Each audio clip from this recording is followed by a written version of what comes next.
In my previous life, I raised my daughter to be a sweet, naive girl, giving her the pinkest princess dresses and the softest ivory tower, thinking this was love.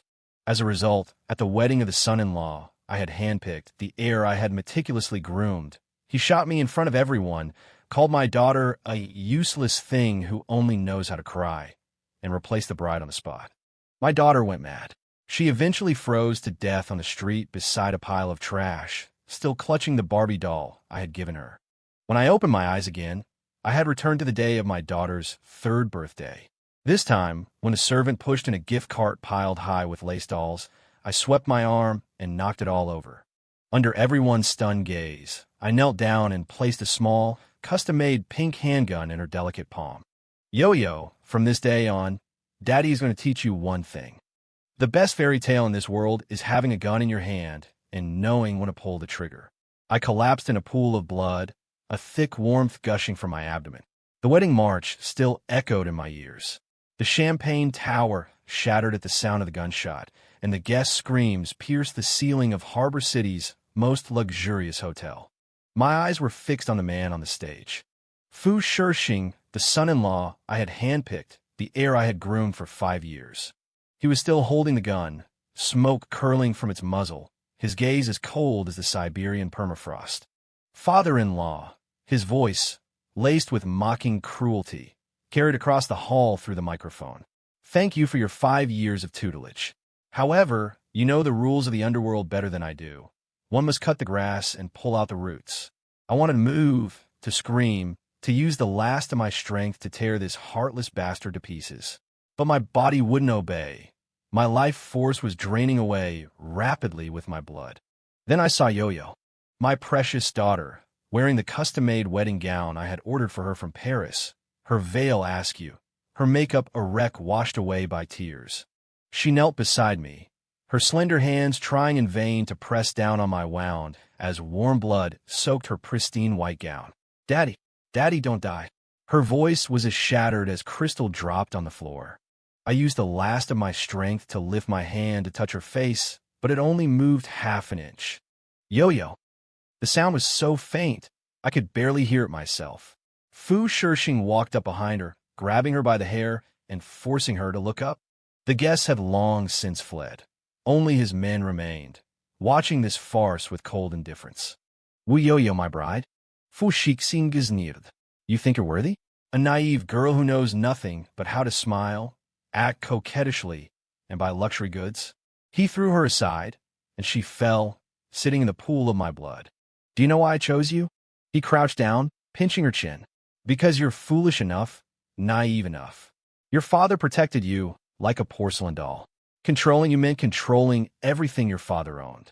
Yo-Yo's eyes widened, and something inside them shattered. Fu Shixing stood up and took another woman by the arm. His secretary, someone I'd always thought was simply a capable subordinate. The wedding will continue, he announced. We're just changing the bride. My vision began to blur, but I could still hear Yo-Yo's devastating scream, a sound that seemed to crawl up from the depths of hell. I wanted to protect her, to tell her not to be afraid, that Daddy was here.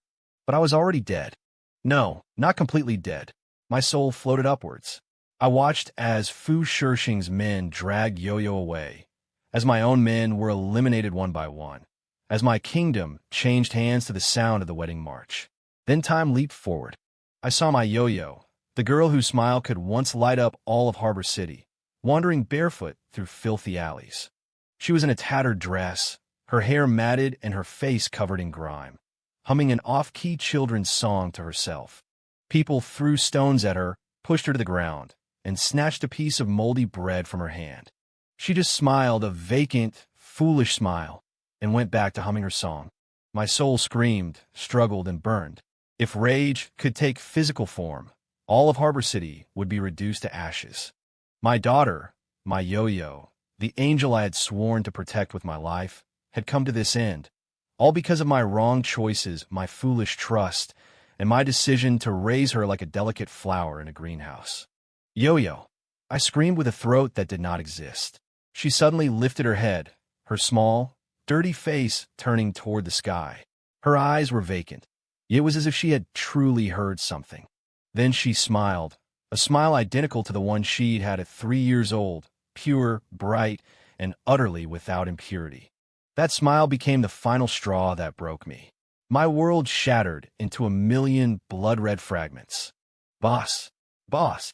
My eyes flew open, my chest heaving as I gasped for breath. The familiar study, the mahogany desk, and outside the window, the brilliant neon lights of Victoria Harbor at night. The wall clock showed June 15th, 2003, 8:00 p.m. I looked down at my hands. No wrinkles, no age spots, the skin was firm and strong. I stood up and rushed to the mirror. A 40-year-old face, a sharp gaze, only a few silver strands at the temples. I was reborn. Back to the day before Yu's 3rd birthday. Boss, are you all right? My subordinate, Ajong, asked with concern. You suddenly felt faint just now. I turned and grabbed his shoulders tightly. Where's Yu? The young miss is upstairs. The nanny just finished bathing her. She should be listening to a story. I didn't wait for him to finish before I bolted, taking the stairs 2 or 3 at a time, my heart pounding so hard it felt like it would burst from my chest. The door to the children's room was ajar, a warm light spilling out. I gently pushed the door open. She was sitting on the bed in pink pajamas, her hair still damp, clutching a worn-out teddy bear in her small hands. It was a gift I gave her when she turned 1, now wash pale. The nanny was reading from a picture book.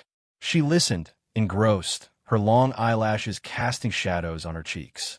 Daddy! Her eyes lit up when she saw me, and she opened her arms. In that instant, I almost fell to my knees. My Yu, still alive, still pure, still whole, still looking at me with such a reliant gaze.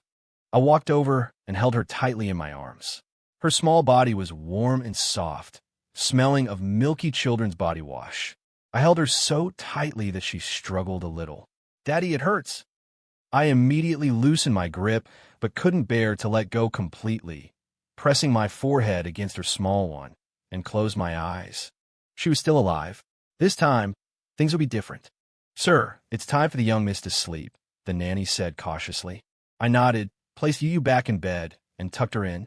She looked at me with wide eyes. Daddy, am I really turning 3 tomorrow? Yes, you're turning 3. My voice was a bit hoarse. Will there be a birthday present? Yes. I stroked her hair. Daddy has a special gift for you. Is it a Barbie doll? Lily said her dad gave her a talking Barbie. I shook my head, looking into her eyes, those eyes so clear they held not a single impurity. Not a Barbie, I said softly. Something much more important. She nodded as if she half understood and yawned. I kissed her forehead, turned off the light, and walked out of the room. I stood in the hallway for a long time until Ajong came looking for me. Boss, about the Fu family's boy, should we continue the investigation? He asked in a low voice. You mentioned before that you wanted to find some promising young people to cultivate. I turned around, my gaze as cold as a blade. Stop all investigations on Fu Shishing, I said. Also, dig up the debt his father owed the casino from last year. Calculate the interest at the highest rate. If he can't pay, handle it according to the rules. Ajong was stunned, but old Mr. Fu has some history with you. Just do it. I cut him off, and, starting tomorrow, arrange for Yu's introductory martial arts lessons. Get the best instructor, female, with practical combat experience and knows how to teach. Ajong's eyes widened. Boss, the young miss is only 3. 3 is the perfect age to build a foundation. I walked toward the study, my voice devoid of emotion. Additionally, contact a custom firearms workshop in Switzerland. I want a training pistol suitable for a child's hand, pink, with Yu's name engraved on it. Be boss. Ajong was completely baffled. I stopped at the study door and looked back at him. The hallway light cast deep shadows on my face. Ajong, I said, I once made a fatal mistake. I thought raising my princess in an ivory tower was what was best for her. I pushed open the study door, my final sentence as light as a sigh, yet as heavy as an oath. In this life, I want my daughter to be able to protect her own kingdom with her own hands. The package from Switzerland arrived on the day of Yu's 3rd birthday. It wasn't sent by courier. I had someone retrieve it personally. A black velvet box. When opened, it revealed a white silk lining, where the small pink pistol lay quietly. The body of the gun had a pearlescent sheen, and the grip was engraved with the two small Chinese characters "for you," its edge inlaid with a circle of tiny diamonds. She liked shiny things. Zhong stood beside me, hesitating to speak. "Boss, isn't this a bit too early?" "Early." I caressed the cold steel of the gun. Fu Shixing could shoot through a wildcat's eye with a slingshot at 7. My daughter is touching a gun at 3. Is that considered early? Zhong fell silent. He had been with me for 10 years and knew I didn't make decisions lightly, and once I did, I never changed them. But I knew in my heart this was more than just a gun. It was a symbol, a declaration, a complete reversal of my past life's mistakes. The birthday party was in the afternoon. I booked the entire Disney-themed restaurant with pink balloons, waiters in cartoon character costumes, and a 3-tiered princess cake. A dozen of Yu's little friends came, all children from prominent families in Hong Kong, dressed in exquisite little formal wear, like a flock of butterflies. Yu wore a light blue puffy dress I had specially custom-made for her, with a small crystal crown on her head. Surrounded by the other children, she smiled so wide her eyes curved into crescents. Her mother passed away early, and I've always strived to give her double the love. In my past life, I mistakenly interpreted this as keeping her away from the darkness forever. "Mr. Wu really spoils his daughter," a business partner's wife complimented. "Yu will surely be an elegant little princess in the future." I smiled and didn't respond. Elegant? Princess? In my past life, I was held captive by these words. My daughter doesn't need to be anyone's princess. She needs to become her own queen. Halfway through the party, after cutting the cake, the children were playing in the play area. I took Yu to the restaurant's private lounge. "Daddy, are there more presents?" She blinked her big eyes, still holding a piece of cake. I crouched down to her, eye level, and opened the black velvet box. The pink pistol gleamed softly under the light. Yu froze, the smile on her little face slowly fading. She looked at the gun, then at me, and for the first time, confusion appeared in her eyes. Not fear, but pure puzzlement. "Is this a toy?" she asked in a small voice. "Not exactly." I picked up the gun. It was surprisingly light, a training pistol specially designed for children. It couldn't fire live ammunition, but its structure and feel were completely realistic. "This is a weapon, Yu. A weapon is a tool to protect yourself and the things that are important to you." She stretched out her small hand, hesitated for a moment, but took it. Her small hand could barely grip the handle, but she held on tight, examining it with curiosity. "Like the ones the police uncles have?" "Similar." I held her hand, helping her adjust her grip. "But remember, this gun belongs only to you. It's not a toy, and you can't point it at people unless—" I paused. "Unless someone wants to hurt you. Unless someone wants to take everything from you. Unless you are facing a desperate situation." But these words were too heavy for a 3-year-old child. I changed my words. "Unless Daddy says you can. Usually, it will be locked in the safe and can only be taken out for training." She nodded, her attention completely captivated by this new object, carefully touching the engraving on the gun's body with her fingertip. "My name." "That's right, yours." I patted her head. "Starting next week, a teacher will come to teach you how to use it and how to protect yourself. Like Superwoman on TV?" Her eyes lit up. "Even more amazing than Superwoman." I smiled. "Because you are Wu Yu, my daughter." She didn't cheer or jump for joy, but just looked down at the gun in her hand, her little face unusually serious. At that moment, I saw something unfamiliar in her eyes. Not innocence, not ignorance, but a very faint focus, one that belonged to a predator. Genes are a marvelous thing. The blood of a desperado flows in my veins, and in hers too. After the party ended and all the guests had been seen off, I held Yu's hand and we went home. She was tired and dozed off on my shoulder, still clutching the box with the gun tightly in her hand. "Boss," Zhong said while driving, looking at me in the rearview mirror, "there's news from the Fu family. Old man Fu can't pay back the money and has offered his son to settle the debt." My gaze sharpened. "Fu Shixing." "Yes, says the kid is smart and capable, and we should take him in as one of our boys." Zhong lowered his voice. "How should we handle it?" Memories from my past life flooded back. Fu Shixing's father was a gambler, and his mother died young. He grew up fighting on the streets, ruthless and skilled at deception. When I met him, he was 18 and had nearly beaten a man to death at the docks over a crate of goods. That reckless desperation reminded me of my younger self. I admired him, nurtured him, and in the end, gave him everything, including my daughter. "Tell old man Fu," I said, looking at the fleeting neon lights outside the window. "The money can wait, but we don't want his son." "But boss, that kid really has potential. Several of the halls have their eyes on him." "Then let them fight over him." I cut him off, my voice cold. "Fu Shishing is never to set foot on our territory. Pass the word. Whoever takes him in is making an enemy of me." Zhong glanced at me in the rearview mirror, his expression complex, but finally nodded. "Understood." The car entered the villa complex. Yu stirred in my arms and woke up. "Daddy," she said, rubbing her eyes, "that gun. Will Lily and the others have one too?" "No." I held her close. "That's a gift just for you." "Why just for me?" "Because you're special." She seemed to half understand, then closed her eyes again. Watching her peaceful, sleeping face, the searing pain in my heart eased slightly. In the weeks since my rebirth, I've had nightmares every night.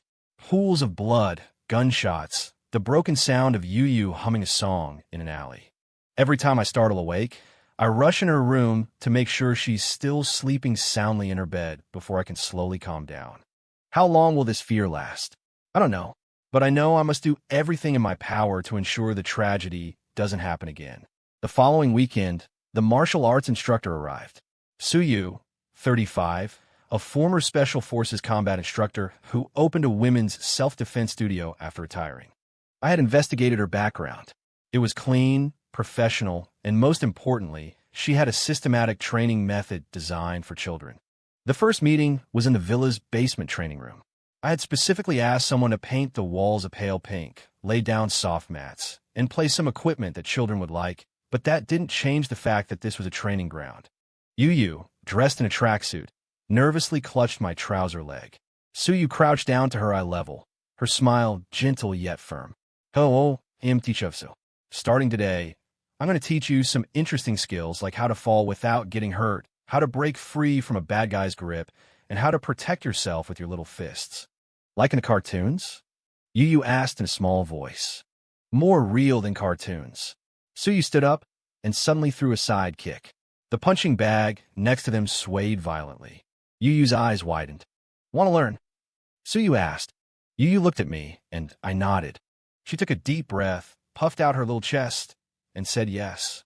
The training began with the most basic physical conditioning and reflexes.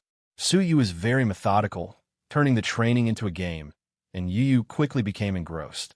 I watched from the monitoring room. On the screen, the tiny figure fell and got back up again, her forehead beaded with sweat, but her eyes were serious. "Mr. Wu," Zhong said hesitantly, standing behind me, "are you being too hasty? The young miss is only 3. A child her age should be playing with dolls." "When Fu Shishing was 3, I said without turning around, my eyes fixed on the screen, he had already been whipped by his drunk father with a belt until he learned not to make a sound. This world doesn't wait for anyone to grow up, Zhong. On the screen, Yu successfully completed a somersault, and Suyu gave her a thumbs up. She smiled. It was a completely different smile from when she played with Barbie dolls. A bright smile, filled with a sense of accomplishment. A tense part of my heart loosened a little. Perhaps I had taken the right first step. But the real challenge came a month later. That afternoon, I received an urgent call from the kindergarten teacher. "Mr. Wu, Yu had a conflict with another child at the kindergarten. The other parent has already arrived, and the situation is a bit. You'd better come over." I dropped everything and rushed to the kindergarten within 10 minutes. In the principal's office, a chubby middle-aged man was shouting loudly while his wife wiped her tears beside him. In front of them stood a little boy with a small red mark on his forehead. And Yu was standing in the corner, her little face tense, clutching something tightly in her hand. I walked in, and all eyes turned to me. "Mr. Wu, you're here." The principal, relieved, quickly explained. "Here's what happened. Yu and Lele had a dispute while playing, and Yu hit Lele with a toy." "It's not a toy," Yu suddenly shouted, Her voice tinged with tears she was trying hard to hold back. He pushed me first, and he said he was going to rip my drawing. I walked over to her and crouched down. Let me see. She opened her hand. In her palm was a small, pink plastic gun. Not a real one, but a toy model I had bought for her, identical to a real gun, but unable to fire. The chubby man rushed over. Look what your daughter used to hit my son. What kind of parenting is this? Giving a child a gun to play with? Are you trying to raise a criminal? I stood up and slowly turned to him. He was a head shorter than me, and his aggressive demeanor instantly faltered. Why did my daughter hit your son? I asked, my voice calm. Kid's roughhouse, what's a little push? But your daughter takes this thing. He pointed at the toy gun in Yu's hand and smashes it on my son's head. What if it were a real gun? I looked down at Yu. Where did he push you? Yu pointed to her shoulder. Really hard. I hit the table. I rolled up her sleeve. There was a distinct bruise on her fair little arm. My gaze turned cold. Your son pushed and injured someone, I said, looking at the chubby man. My daughter was defending herself. If you have a problem, we can call the police, get the injuries checked, pull the surveillance footage, and go through the legal process. The man was speechless. His wife quickly pulled him back. Forget it. It's just kids fighting. We can't just forget it. The man, feeling he'd lost face, turned red. Mr. Wu, I know you're powerful, but your daughter was in the wrong this time. Playing with a gun? How old is she? Is she some kind of psychopath? The air suddenly fell silent.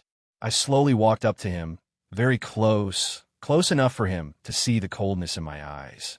First, I said softly, so only he could hear, if you dare say another bad word about my daughter, I guarantee you'll be unemployed by tomorrow. You work as a purchasing manager at the Lee Group, right? What a coincidence, Mr. Lee and I just played golf last week. The man's face turned pale. Second, I continued, what my daughter learns and what she plays with is our private family matter. If you stick your nose in again, I don't mind letting you experience the difference between a real gun and a toy gun. He took a step back, his lips trembling.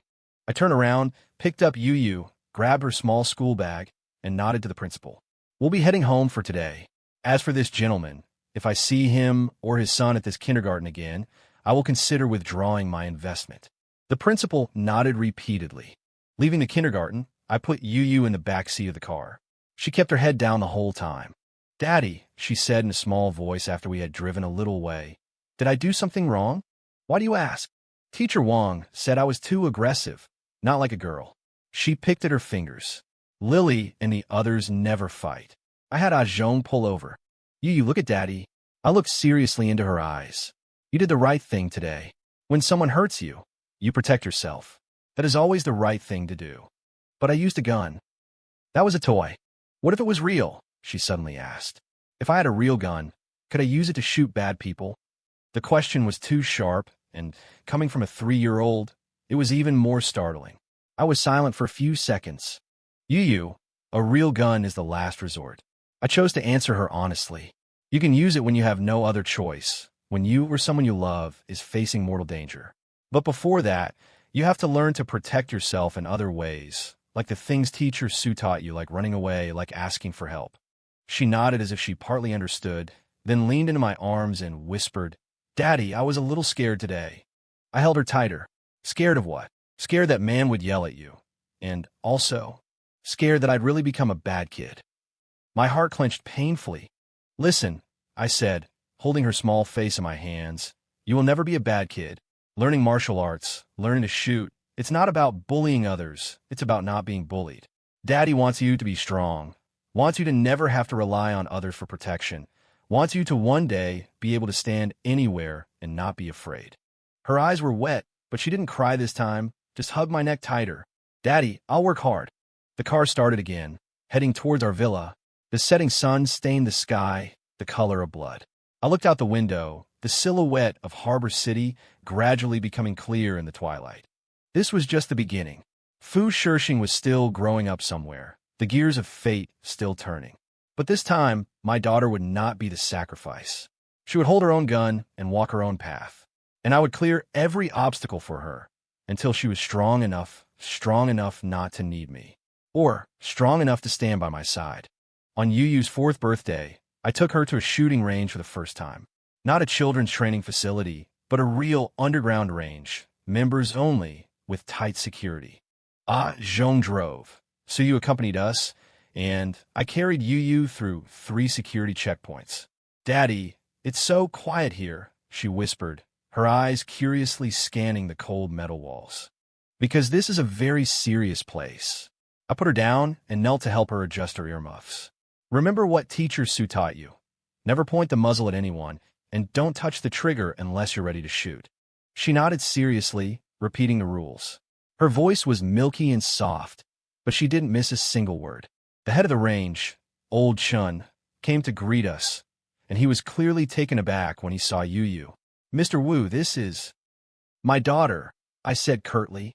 Arrange the innermost private section for us. Old Chun looked like he wanted to say something, but under my gaze, he did as he was told. I had shares in this range. No one would talk. In the private range, I handed her that small pink pistol. After a year of training, she could already hold it steady, though her hand was still too small. Suyu stood by her side, correcting her posture. I stepped back a few paces and watched her. Raising the gun, aiming, controlling her breath. A 4-year-old child doing all this was a bizarre and shocking sight. The first shot missed the target. Yo-Yo's shoulder was jolted by the recoil, but she didn't cry. She just bit her lip and raised the gun again. The second shot grazed the edge. The third shot hit the target. Good, Suyu clapped. Yo-Yo, you're amazing. She put down the gun and turned to look at me, her small face a mixture of sweat and expectation. I walked over and patted her head. Not bad, but remember, when you're really using a gun, you usually only have one chance. She nodded with a vague understanding and turned back to continue practicing. Watching that small back, complex emotions surged within me. Pride, heartache, and a lingering fear. Was I dragging a child in my world too soon? But the memories of my past life clung to me like a ghost. A crazed yo-yo, a filthy alley, a broken song. I clenched my fists. There was no turning back. After the training, we walked out of the shooting range. The sky was overcast, looking like it was about to rain. Zhong drove the car over. I picked up Yo-Yo. She leaned on my shoulder, already half asleep from exhaustion. Just then, the unexpected happened. 3 cars suddenly sped out from the street corner, screeching to a halt in front of us. The doors opened, and 7 or 8 men got out, holding steel pipes and machetes. The leader was a bald man with a scar on his face. I knew him, Black Dog from the East District, who had always wanted to snatch my peer business. Boss Wu, what a coincidence. Black Dog grinned, revealing a gold-inlaid front tooth. Bringing your kid to play with guns? TSK, what an educator. Zhong immediately stood in front of me. Suyu took Yo-Yo from my arms and quickly retreated. The shooting range security guards rushed out, but they were outnumbered. Black Dog, what do you want? I asked calmly, my hand already reaching for the gun at the small of my back. Nothing much. Just a bit tight on cash lately. Thought I'd borrow some from Boss Wu. Black Dog toyed with the knife in his hand. And while we're at it, let's talk about that shipment at the pier. You're eating the meat. You should let your brothers have some soup, right? I glanced at Yo-Yo. She was awake in Suyu's arms, her eyes wide as she watched the scene before her, but she didn't cry or scream. No money, and the shipment is not up for discussion. I took a step forward. I'll give you 10 seconds to take your men and get lost. Black Dog's smile vanished. Refusing a toast only to drink a penalty? Then don't blame me. He hadn't finished his sentence when a gunshot rang out. It wasn't my gun. Everyone froze. Black Dog looked down at his thigh, where a bloody hole was gushing blood. He stared blankly for 2 seconds before letting out a blood-curdling scream. Who? Who shot me? I whipped my head around. Yo-Yo stood in front of Suyu, holding that small pink handgun, the muzzle still smoking. Her small face was pale and her hand was trembling, but her grip on the gun was steady. Time seemed to stand still. Black Dog's men came to their senses and, cursing, started to charge forward. I immediately fired, hitting the ground in front of the foremost man, sending sparks flying. Move again, my voice was ice cold, and the next shot goes to the head. They froze. Black Dog howled, clutching his leg as blood gushed from between his fingers. I slowly walked to Yo-Yo's side, squatted down, and took hold of her hand that was holding the gun. Let go, I said softly. Her fingers were stiff. I pried them open one by one and took the gun. Her eyes were still fixed on the blood on Black Dog's leg. Her pupils contracted, her breathing ragged. Yo-Yo, look at me. I cupped her face. She turned her eyes mechanically toward me. You did the right thing, I said, my voice steady and firm. That man is a bad person. He wanted to hurt Daddy, and you protected Daddy. Her lips trembled. He's bleeding. Yes, he's bleeding, but it's his fault, not yours. I wiped the cold sweat from her forehead. Remember this moment. Remember that you protected your family. This was the right thing to do. So you squatted down and hugged her. Yo-Yo was amazing, truly amazing. Black Dog's men finally regained their wits, scrambling to drag him into a car and fleeing in disarray. Ajong immediately made a call to arrange for people to track them. Quiet returned outside the shooting range, leaving only a pool of blood on the ground. In the car on the way home, Yo-Yo was silent the whole time. I held her, feeling the slight tremor in her body. Daddy, she finally spoke as we neared the villa. Will that man die? No. You hit him in the thigh. It's not fatal. Will it hurt him a lot? Yes. She was quiet for a moment, then said in a small voice, I was very scared then. But when I saw him pointing the knife at Daddy, You did what you had to do. I kissed her forehead. It's normal to be scared. Daddy was scared the first time he fired a gun too. But protecting your family is an instinct. She rested against my chest, and after a long while, said softly, I don't want to see blood again. A pang of pain shot through my heart. Daddy promises you. I'll do my best not to let you see it. But I never said never. In this world, my world, blood is the norm. That night, you had a nightmare. I was in the study dealing with Black Dog's affairs. His men were all under control, and security at the pier had been strengthened, when I heard crying from the children's room and immediately rushed over. She was sitting up in bed, crying, her pajamas soaked in a cold sweat. I held her, and she sobbed in my arms. Blood, so much blood. He was grabbing me. No one can grab you. I patted her back. Dad is here. Teacher Sue is here. Uncle Zhong is here. You are safe. She cried herself to sleep again, but she wouldn't let go of my finger. I sat by her bed until dawn. In the early morning, sunlight streamed into the room. Yi woke up, her eyes still a little swollen, but when she saw me, she gave a weak smile. Dad, you didn't sleep? I slept a little. I touched her face. How are you feeling? She thought for a moment and said seriously, I still don't want to see blood. But if someone tries to hurt Dad again, I'll still shoot. A lump formed in my throat, and I couldn't speak. At breakfast, Ajong reported on the situation. Black Dog is in the hospital. The police have been taken care of. It's being called a gang fight.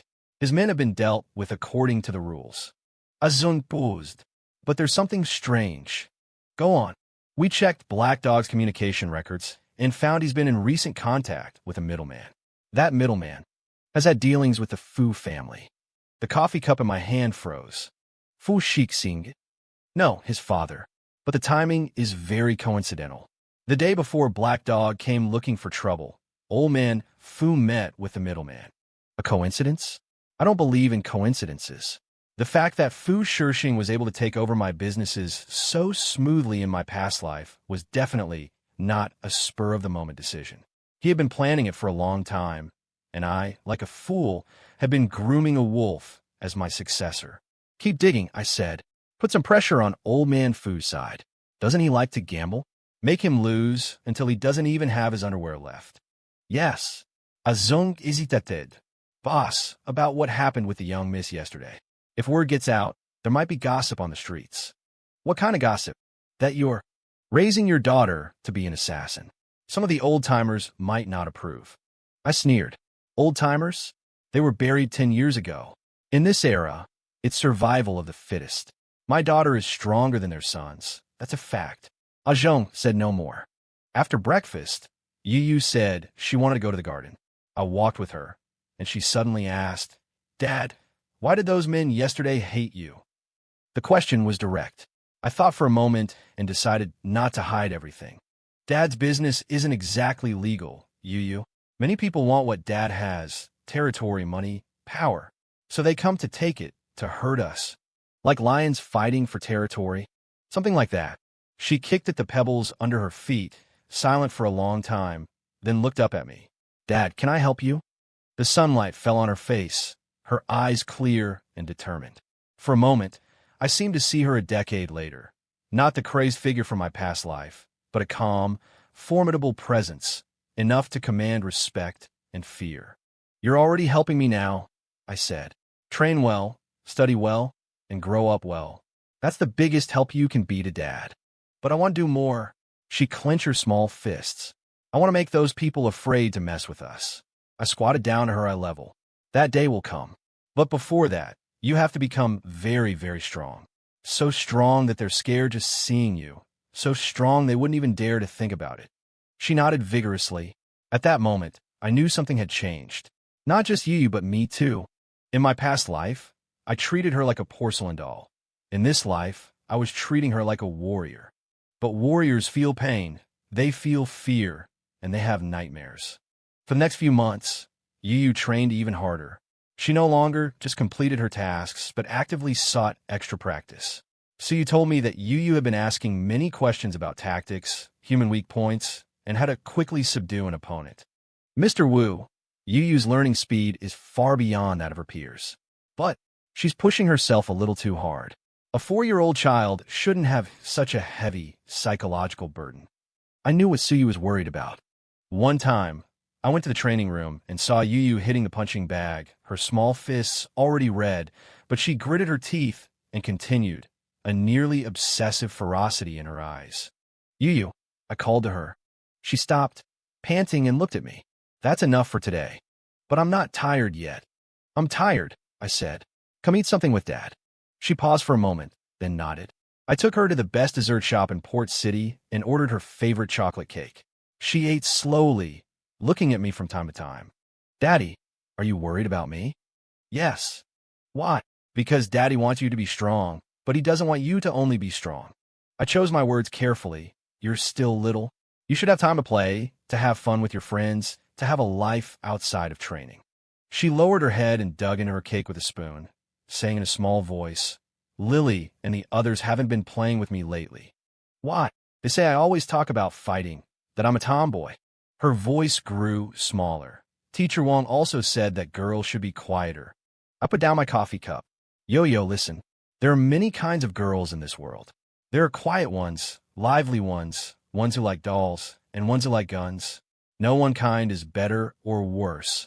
Only the kind that suits you. She looked up at me. You don't need to change yourself to please others, I said seriously. If you like training, then continue.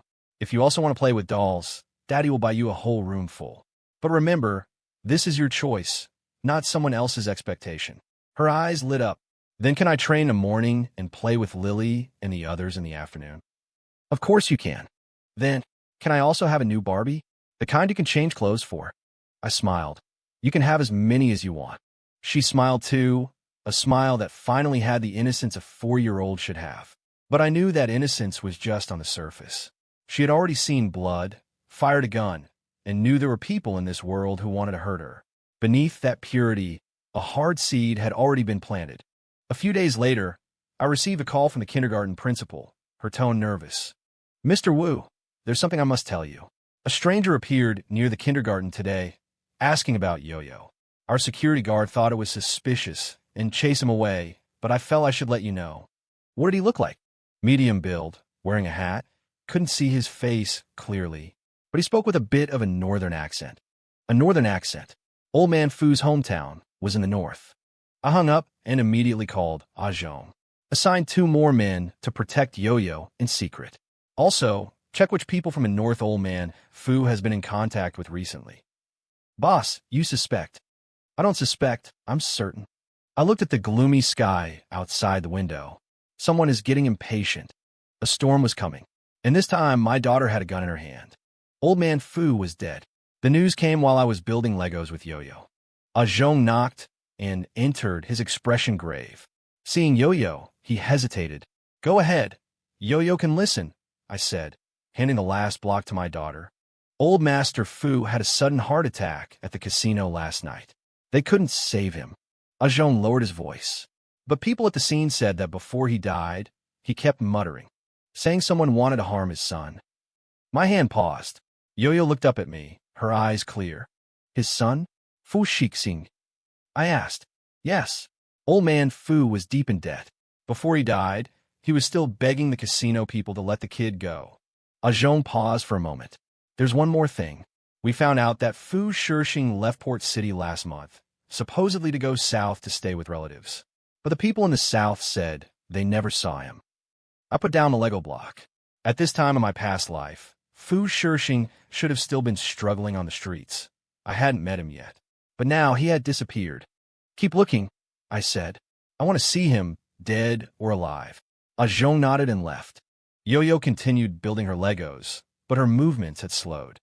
Daddy, she suddenly asked, is that Fu Shishing a bad person? The question was too sharp. I looked at my daughter. At 4.5, she could already understand many things, but I didn't want her to be mired in hatred so early. Daddy isn't sure yet. I chose to be honest, but reserved.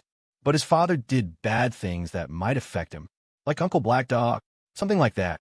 She was silent for a moment, her small hand carefully pressing a red block onto the top of the castle. If he dares to come and hurt us, I will protect Daddy. Her tone was calm, as if stating a fact. My heart tightened. I crouched down and took her hand. Yo-Yo, protecting Daddy is important, but protecting yourself is more important. I looked into her eyes. If one day Daddy is gone, you have to remember that staying alive is the #1 priority. Stay alive, and then become strong, so strong that no one can ever hurt you again. Her little face turned pale. Why would Daddy be gone? It's just a hypothetical, I said, hugging her. Daddy will try to be with you always. But I know that a gangster's life has no guarantees. In my previous life, I lived to see my daughter's wedding. What about this life? I don't know. So I have to get her ready to face a world without me.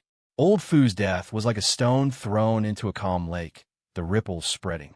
Rumors began to circulate on the streets that I had forced him to his death, that I wouldn't even spare his widow and orphan. The attitudes of several wavering hall masters became ambiguous. Boss, should we come forward to clarify? Zhong asked. Clarify what? I was reading a training report. You had been making rapid progress recently, and Suyu suggested that we could start close combat practical training. Old Fu gambled his own life away. What does that have to do with me? Find out who is behind those rumors. I've already checked. It's Scarface Liu from the West District. He's always wanted to expand his territory and wants to take this opportunity to win people over. Scarface Liu. In my previous life, he died early, personally finished off by Fu Shishing, becoming a stepping stone for the latter's rise. It seems that in this life, some characters will still appear on the stage. Arrange for me to have a meal with Master Liu, I said. Boss, this is too risky. Do as I say. The dinner was set for 3 days later at the most expensive private club in Hong Kong. I didn't bring many people, just Zhong and 2 of my best fighters. Scarface Liu's side had a bigger entourage, with more than a dozen henchmen standing outside the private room. Boss Wu, long time no see. Scarface Liu was in his 50s, with a scar that ran from the corner of his eye to the corner of his mouth. He looked like a ghost when he smiled. I heard you've been training a little princess recently. How is it? Does a girl handle a gun well? I sat down and didn't answer. The waiter served the dishes and poured the wine. Master Liu is well informed, I said, picking up my teacup. But my daughter's affairs are no trouble of yours. Hey, don't say that. Scarface Liu filled his own glass with wine. We're both fathers, I understand. My son is 18 and worthless. All he knows is how to pick up girls. Boss Wu has foresight, training her from a young age. A woman can be the equal of any man. His words were barbed. I put down my teacup. Master Liu didn't invite me here today to discuss parenting, did he? He laughed, the scar on his face twisting. Straightforward. Then I'll be direct. The matter with old Fu is being talked about all over the streets. I'm getting old, and I just want some peace and quiet. If Boss Wu is willing to give up 30% of the doc's shares, I'll help you smooth over this gossip. How about it? 30% of the shares. A big appetite. And if I'm not willing, I asked. Scarface Liu's smile faded. Then it's hard to say. Everyone knows now that you forced old Fu to his death and won't even let his son go. The streets hate it when people are completely ruthless. It's easy for people to lose heart. I looked at him and slowly stood up. Master Liu, my voice wasn't loud, but the private room instantly fell silent. First, old Fu gambled himself to death. Second, I'm looking for Fu Shirxing because his father owes me a debt. It's only natural for a son to pay his father's debts. Third, I walked to the window and drew back the curtains. On the street below, 2 black cars had just stopped, and a few men got out, dressed in suits, but the bulges at their waists were obvious. Third, I turned around. The men you arranged to be downstairs should have been invited for tea by now. Director Wong of the Hong Kong police force is an old friend of mine, and he hates it when gangsters gather and cause trouble. Scarface Lu's face changed, and he stood up abruptly, the chair scraping harshly against the floor. Wu Tianxiongyu. What about me? I walked back to the table and leaned over to look at him. Master Lu, times have changed. The whole fighting and killing thing is outdated. Now it's about connections, about rules, about... I paused. Who's cleaner? Sweat beaded on his forehead. I straightened up and adjusted my cuffs. You won't get a single share of the docks. As for the gossip on the streets, if Master Lu is smart, he should know how to make it disappear. I looked into his eyes. After all, your son is studying in Australia, and his annual expenses aren't small, are they? I heard he's been in some trouble recently. Do you need me to help take care of him? Scarface Lu's face turned completely white. As I walked out of the private room, I heard the sound of a wine glass shattering behind me. Zhong followed, saying in a low voice, Boss, the people downstairs have been dealt with, but Scarface Lu won't let this go. I know. I got into the car, so we have to strike first. What do you mean? His biggest businesses are underground casinos and smuggling.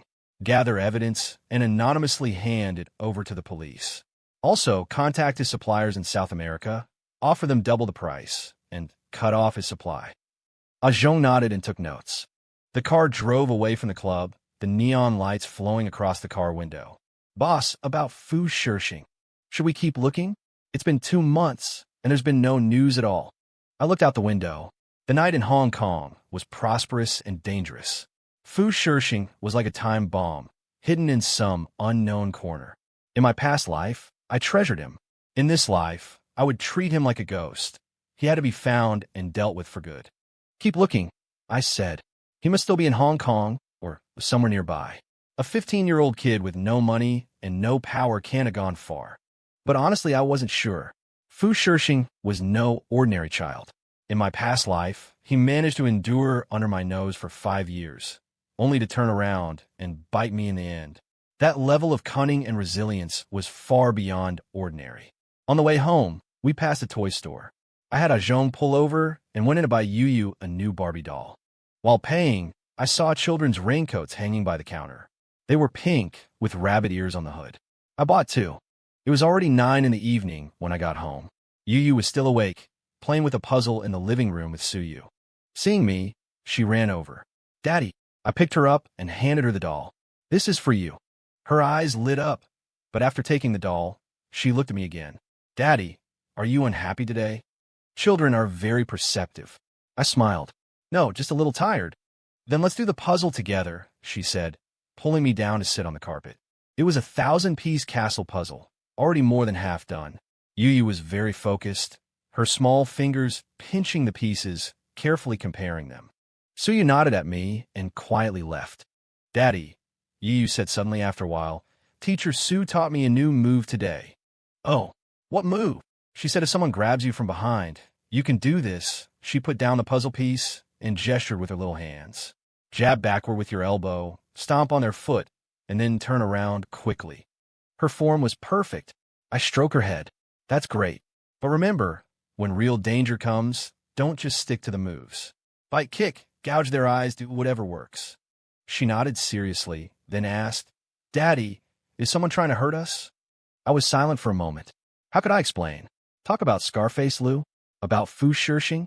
About the wolves of the underworld circling hungrily? You, I said, taking her small hand in mine. In this world, there will always be people who want to hurt us. But Daddy will protect you. You will protect yourself, and we will protect each other. That's enough. She looked at me, then leaned into my arms. Daddy, I'm going to become very, very strong. So strong that those people will be afraid of me and won't dare to come.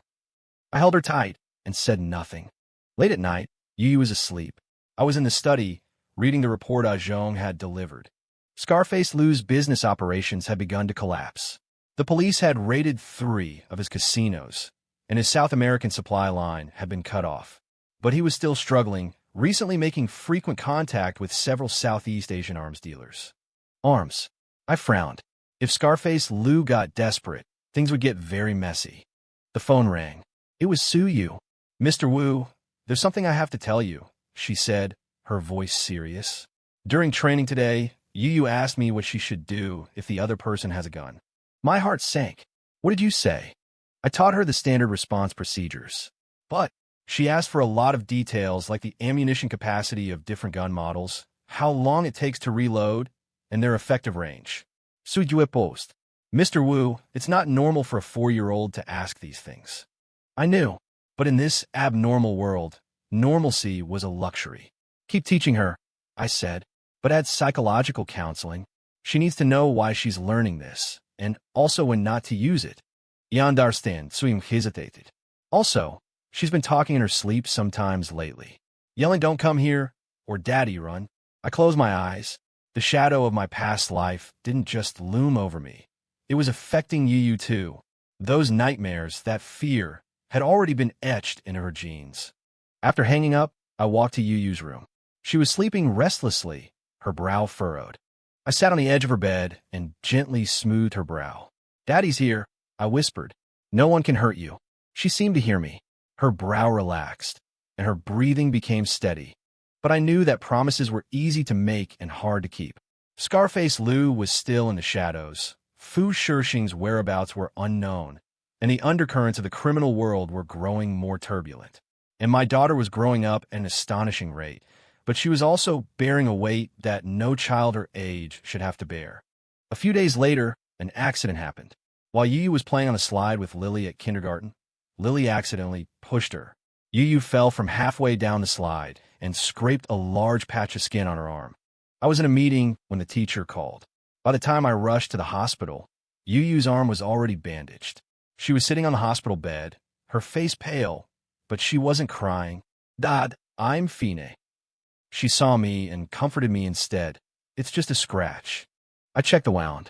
It wasn't serious, but the blood seeping through the gauze still made my heart clench. Lily's mother apologized profusely on the side, saying she would cover all the medical expenses. I waved my hand, my attention fully on Yu. How did you fall? I asked. Lily pushed me, but she didn't mean to, Yu said in a small voice. We were just playing. I looked at Lily, the little girl the same age as Yu, who was already crying in fear. Yu, in turn, said to her, Don't cry, it doesn't hurt. At that moment, I saw the contradiction in Yu. Fierce and decisive on the training ground, yet still kind and gentle in life. Was this a good thing or a bad thing? In this dog-eat-dog world, would kindness become her weakness? In the car on the way home, Yu leaned against me and suddenly said, Dad, I could have actually dodged it today. What? When Lily pushed me, I felt her about to do it. Teacher Sue taught us that if someone comes from the side, you can turn sideways to dodge. She looked at her own arm, but I didn't dodge. Why? She thought for a moment. Because if I dodged, Lily might have fallen harder. And she's my friend. Friend. The word left a complicated taste in my mouth. In her previous life, Yu had many friends, but not a single one of those friends lent a hand when she was down on her luck. In this life, how should I teach her to judge people? Yu, I chose my words carefully. It's right to be good to your friends. But you have to remember, protecting yourself comes first. Sometimes, even unintentional actions from others can cause harm. She nodded, as if she only half understood. In the evening, I had Suyu pause the combat training for a week, changing it to theory lessons and psychological counseling. Yu's arm was injured, but more importantly, I needed her to understand the boundaries of strength. Scarface Lou's movements were becoming more frequent. Within a week, 2 of my nightclubs were trashed, and a warehouse at the docks caught fire, resulting in considerable losses. Ajong led some men to retaliate and caught a few troublemakers, but they were all small fries. Boss, Scarface Lou is testing the waters, Ajong reported. He doesn't dare to have a direct conflict, so he's using these dirty tricks. Then let him know that even dirty tricks have a price, I said, looking out the window at the inky night. That girlfriend his son has in Australia. Check her background. If she's clean, Don't touch her. If she's not, you know what to do. Understood. 2 days later, Scarface Lou called me himself. Boss Wu, let's call a truce. His voice was weary. I was muddle-headed before. I don't want the dock shares anymore, and I'll take care of the gossip on the streets. How about we don't meddle in each other's business? You burn my warehouse and trash my places, and you think let's not meddle in each other's business is enough? I asked. Compensation. I'll pay double the compensation, he said hurriedly. I just beg you to be merciful and let my son go. I was silent for a moment. Scarface Lou's son hadn't really done anything wrong. He was just an ordinary international student. But in this game, family is always a weak spot. Fine, I said. The compensation arrives within 3 days. Also, I want all the contact information you have for Southeast Asian arms dealers. There was a long silence on the other end of the phone. Wu Tianxiong, what do you want that for? You don't need to know, I said. Are you giving it to me or not? I'll give it to you. After hanging up, I looked at the photo of Yu Yu on my desk. At 4.5 years old, her smile was brilliant. The wound on her arm had already scabbed over, leaving a faint pink scar. The scar would fade, but the memory wouldn't. In this life, I would leave many scars on Yu Yu. Scars from training, scars from growing up, scars from battle. But they would absolutely not be the scars from her past life. The scars of betrayal, the scars of madness, the scars of being bullied on the streets. Outside the window, the lights of the port city burned all night. This city was like a giant beast devouring dreams and lives. And I, within the belly of this beast, would carve out a bloody path for my daughter. Scarface Lou was dealt with for now, but Fu Shixing's whereabouts were still unknown. I had the arms dealer's contact information, but I knew that a bigger storm was still to come. The day Yu Yu's stitches were removed, I took her to the seaside. She wore the pink bunny raincoat I bought her. Even though it wasn't raining, she said she liked it. We walked on the beach. She collected shells, and I watched her. Daddy, what's on the other side of the sea? She asked, pointing to the distance. More sea, and then different countries, different people. Will there be bad people? There are good people and bad people everywhere. She thought for a moment, then put the shell she had collected in her small bucket. Then when I grow up, I want to go and see the other side of the sea. If I meet bad people, I'll fight them off. I smiled. Okay, Dad will go with you. She looked up at me, her eyes sparkling. Really? Really? A lie? Perhaps. But at this moment, I was willing to believe in this promise. The setting sun dyed the sea gold. Yu Yu ran ahead, the hood of her raincoat fluttering in the wind. I watched her small back, and the burning hole in my heart seemed to be filled a little by the sea breeze. But the next second, my phone vibrated. A message from Ajong. Boss, we found Fu Shixing in the South District slums, hanging out with a group of illegal immigrants. How should we handle it? I stared at the screen, the sound of the sea blurring in my ears. The sun was setting, and darkness was about to fall. And my daughter was still running on the beach, naively thinking the world was like this sea, vast and free. The smell of the South District slums was a mixture of garbage, sweat, and despair. I sat in the car, looking through the one-way glass at the filthy alley. Ajong sat in the passenger seat, reporting in a low voice. Fu Shixing has been here for 3 months, with a snakehead called Old Ghost, mainly responsible for keeping watch and moving goods. He's very clever and a good fighter. Old Ghost thinks highly of him. Did he recognize our people? I asked. Probably not. Our men posed as scrap collectors and watched for 2 days. He goes out at 4 in the morning and comes back at 10 at night, moves goods at the docks in between, and occasionally steals something. Ajong paused. Boss, should we grab him directly, or... I didn't answer immediately. A skinny figure appeared from the depths of the alley. 15-year-old Fu Shixing, wearing a dirty t-shirt and torn jeans, his hair a mess, but his eyes were bright, like a wolf cub's in the dark night. He walked quickly, glancing left and right from time to time, highly vigilant. The first time I saw him in my past life was at a brawl at the docks. He was fighting 3 men by himself, his face covered in blood, but his eyes were fierce, fearless. I admired that ruthlessness, had someone take him back to bandage his wounds, and later kept him by my side to train. Now, the same teenager in the same city was living a completely different life. Without my intervention, how long would he struggle here? Would he walk a different path? Boss, Ajong pointed. Observe for 2 more days, I said. Figure out his routine, the people he contacts, whether he has any help. Are you thinking? I wanted to kill him with my own hands. This thought coiled around me like a venomous snake. The shot he gave me in our past life, every word he used to publicly humiliate Yu, every day and night he turned my daughter into a madwoman on the streets. These memories burned in my blood. But I also knew I couldn't be impulsive. The slums were a chaotic mix of people. Making a move in public would cause unnecessary trouble. Besides, I had to be sure if the him of this life already possessed the ambition and viciousness of his past life. Get the full picture first, I finally said. Make sure there are no mistakes. The car slowly drove away. In the rearview mirror, Fu Shishing's figure grew smaller and smaller, finally disappearing into the dark entrance of the alley. On the way home, I received a call from Suyu, her tone somewhat urgent. Mr. Wu, Yu's mood wasn't right during training today. She kept hitting the sandbag, wouldn't listen when I told her to stop, and continued even after her hands were red. My heart tightened. I'll be right back. It was already dark when I got home. The training room was in the basement. I pushed the door open and saw Yu still hitting the sandbag. Her small fist struck again and again, sweat soaking her hair and training clothes. Suyu stood nearby, a worried look on her face. Yu, I called her. She didn't stop. I walked over, hugged her from behind, and held her wrists. She struggled for a moment, then suddenly went still, her body beginning to tremble. What's wrong? I turned to look at her. Her eyes were red, but there were no tears. Dad, her voice was hoarse. Today at kindergarten, I heard Lily's mom say you're a bad person. My heart sank. What did she say? She said you do bad things, that the police will catch you sooner or later. She also said I'm a bad person's daughter, and told Lily not to play with me. She clenched her fists.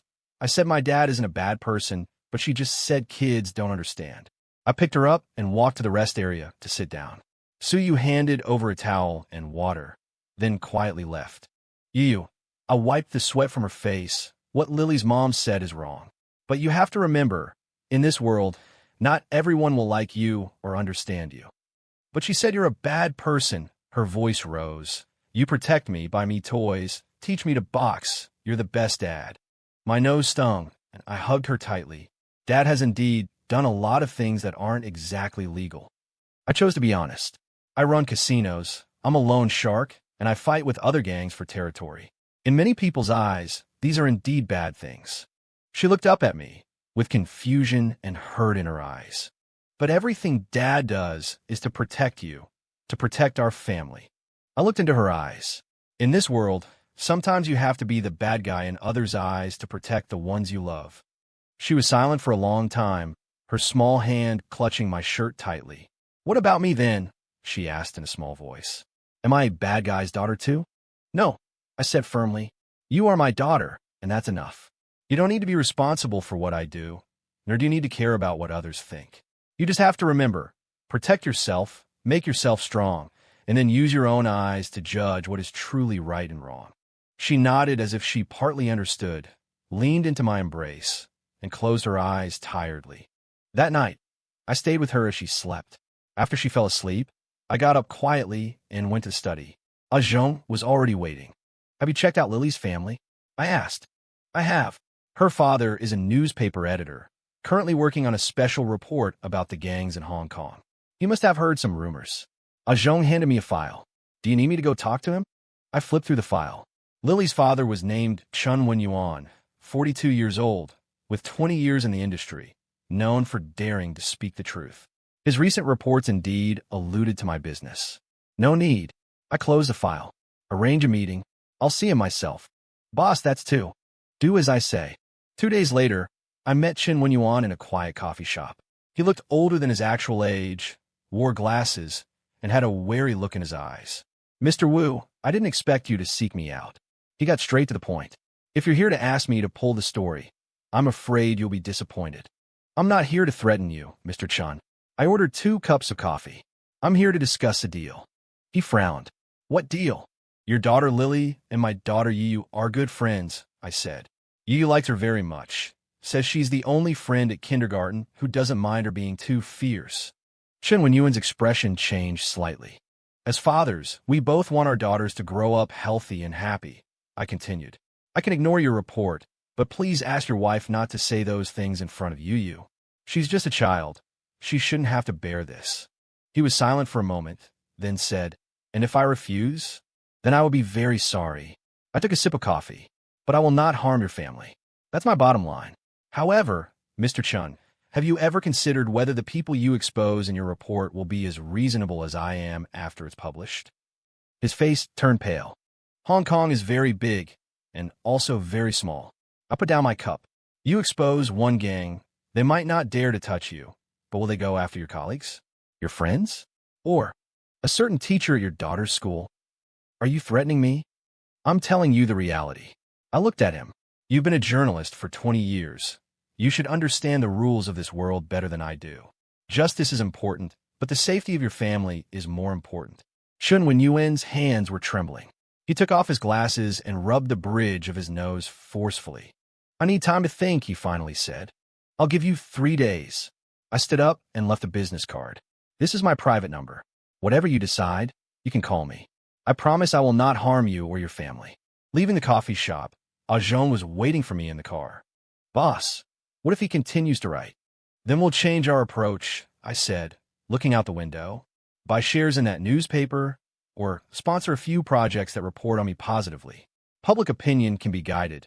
It doesn't always have to be a confrontation. Azong nodded tuktfully. Halfway through the drive, my phone rang.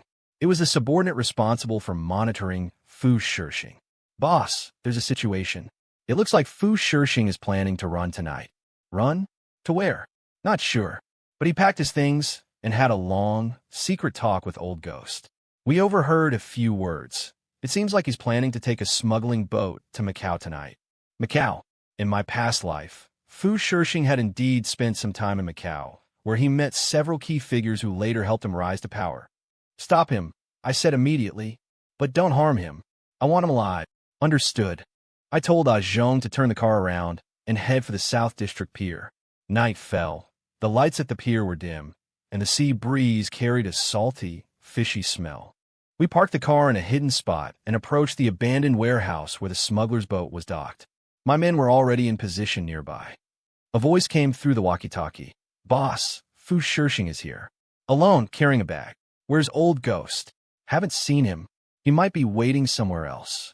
Proceed as planned. In the shadow of the warehouse, I saw the thin figure. Fu Shishing stood by the pier, checking his watch from time to time, very alert. At 15, he didn't yet have the composure of his later years, but he already possessed the sensitivity of a wolf. I gave a hand signal. 4 of my men closed in from different directions. Fu Shishing sensed it immediately and turned to run, but it was too late. 2 men grabbed his arms. He struggled, kicking, and was forced to the ground. Who are you? What do you want? His voice was hoarse, but he didn't beg for mercy. I walked over and squatted down to look at him. In the moonlight, his face was grimy, but the ferocity in his eyes was identical to his past life. Fu Shixing, I asked. He stared at me, his eyes like a wounded beast's. I don't know you. I knew your father, I said. His expression changed. I'll pay back the money he owed. Just give me time. It's not about the money, I interrupted him. I want to give you a chance. He was stunned. Come with me. I'll give you food, a place to live, and teach you skills, I said slowly. But you have to listen to me completely, without any disloyalty. I had said similar words in my past life. Back then, I genuinely wanted to cultivate him, to treat him like a son. This life, the same lines were spoken with an entirely different purpose. Fu Shishing looked at me suspiciously. Why? What do you want from me? Your father's debt must be paid by the son, but you can also repay it with your labor. I stood up. Make your choice. Come with me, or... I didn't finish, but the meaning was clear. The seawater at the pier was as black as ink. If he fell in, no one would ever know. Fu Shishing looked at the men holding him down, then back at me, his eyes flickering. He was weighing his options, calculating. This kind of calmness was not something a 15-year-old should have. How can I trust you? He finally asked. You have no choice but to trust me, I said. He was silent for a long time, then nodded. I'll go with you. My men released him. He stood up, patted the dirt off his clothes, and picked up the bag that had fallen on the ground, his movements unhurried. This composure made the string in my heart pull even tighter. When I took him to the car, he sat in the back, constantly looking out the window. I sat in the front passenger seat, observing him through the rearview mirror. "How old are you?" I asked. 15. "Have you been to school?" "Finished the second year of middle school, then dropped out." His tone was flat. "My dad gambled away my tuition." "Do you hate him?" He glanced at me, his expression complex. "I used to, but now that he's dead, there's no point in hating." "Do you know how he died?" "The casino people said it was a heart attack." He paused, "But I know it wasn't that simple." I didn't respond. The car headed towards the city, and the neon lights became more frequent. "Where are you taking me?" he asked. "My home," I said. "You'll stay in the guest room for now. Starting tomorrow, someone will arrange work for you." "What kind of work?" "You'll start with cleaning and running errands." I turned to look at him. "If you do well, there will be more important things." He nodded and said nothing more. It was late at night when we arrived home. I had Ajong take Fu Shirshing to the guest room while I went upstairs to check on Yu. She was asleep, hugging that rabbit doll, her brow smooth. I kissed her forehead and gently closed the door. In the study, Ajong was waiting. "Boss, are you really going to keep that kid in the house?" Mrs. sighed. "You won't see him," I said. "The guest room is in the side wing, with its own entrance. Tell all the servants not to mention him in front of Miss."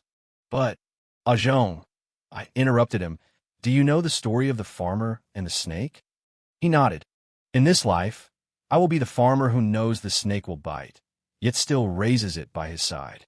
I looked out at the dark night. But I will have the antidote ready, and I will also have a knife." Ajong fell silent. I waved him away and sat alone in the study. The images from my past life flooded back. The gunshot at the wedding, Yu's devastated face, the mad figure on streets. Hatred flowed like venom in my veins. Fu Shirshing was in this house right now, sleeping in a room less than 100 meters from my daughter. I could go and kill him now, easily.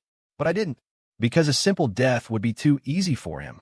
I wanted to let him experience hope, experience trust, experience all things beautiful, and then destroy them with my own hands, just as he did to me in my past life. More importantly, I want Yo-Yo to see the truth of this world.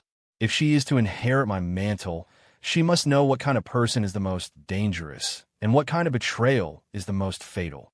And Fu Shirshing will be her best teaching material. The next day at breakfast, Yo-Yo asked, "Dad, I think I heard a car last night. Did you come back?" "Yes, I had something to take care of." I pushed the milk to her. "Does the kindergarten have an event today?" "Yes, sports day." Her eyes lit up. "I'm going to be in the running race." "Then you have to eat more to have strength." She happily ate her breakfast. I looked at her smiling face, and the dark plan in my heart coiled like a vine. I was using her innocence, her kindness, her trust, for a cruel purpose. Am I a bad person? Li's mother was right. But in this world, good people often don't live long. In the morning, I met with Fu Shirshing. He had changed into clean clothes, and his hair was cut short, looking much more energetic, but his eyes were still wary. "Are you getting used to living here?" I asked. "Very well." He nodded. "Thank you, Mr. Wu. You're welcome. You're repaying the debt your father owed me." I pushed a document to him. "This is your work schedule. Wake up at 6 every morning to clean the courtyard, help in the kitchen at 7, and start running errands with a zhong at 8. You have free time after 7 in the evening, but you cannot leave the villa grounds." He took the document and read it very carefully. This seriousness was also a trait from his past life. "Any questions?" I asked. "No." He looked up. "But can I ask a question?" "Go ahead. Why did you choose me?" "I'm just a poor kid who doesn't know anything." I looked at him and said slowly, "I'm a good judge of character. There's a fire in your eyes, a refusal to be ordinary. People like that either achieve great things or die a miserable death. I want to take a gamble on you, to see what you can become." These are the exact words I had said to him in our past life. Word for word. Fu Shirshing's expression changed, a flicker of emotion in his eyes, as if something had been touched. He lowered his head, his voice softening slightly. "I won't let you down, Mr. Wu." "I hope not." I stood up. "Start your work today. A zhong will show you around." After he left, I stood by the window, watching him follow a zhong towards the courtyard. The sunlight was bright, and his silhouette looked thin, even a little pitiful in the light. But there wasn't a trace of pity in my heart. A wolf cub is a wolf cub. No matter how pitiful, it's still a wolf. In the afternoon, I went to the kindergarten to watch Yo-Yo's sports day. She was wearing a tracksuit, her little face flushed, running with all her might on the track. Lily was cheering for her on the side. Yo-Yo came in second and ran over to hug me happily. "Dad, did I run well? You were fantastic." I picked her up and wiped the sweat from her forehead. Chun Wen-Yuan was also there, standing not far away. He saw me and nodded. His wife was not there. It seemed yesterday's conversation had been effective. On the way home, Yo-Yo was tired and fell asleep in the car. I held her, wondering what Fu Shishing was doing now. A Zhong reported that he was very diligent and a fast learner, but he spoke very little and was always observing. "By the way, boss," a Zhong said, looking at me through the rearview mirror. Fu Shishing asked if he could borrow some books. He said he wants to learn more. He can. Give him a few of the management and economics books from the study, I said. But keep an eye on him. Don't let him touch anything he shouldn't. Understood. The car drove into the villa. Yo-Yo woke up, got out of the car by herself, and ran into the house. I followed behind and saw Fu Shishing trimming the flowers and plants in the yard.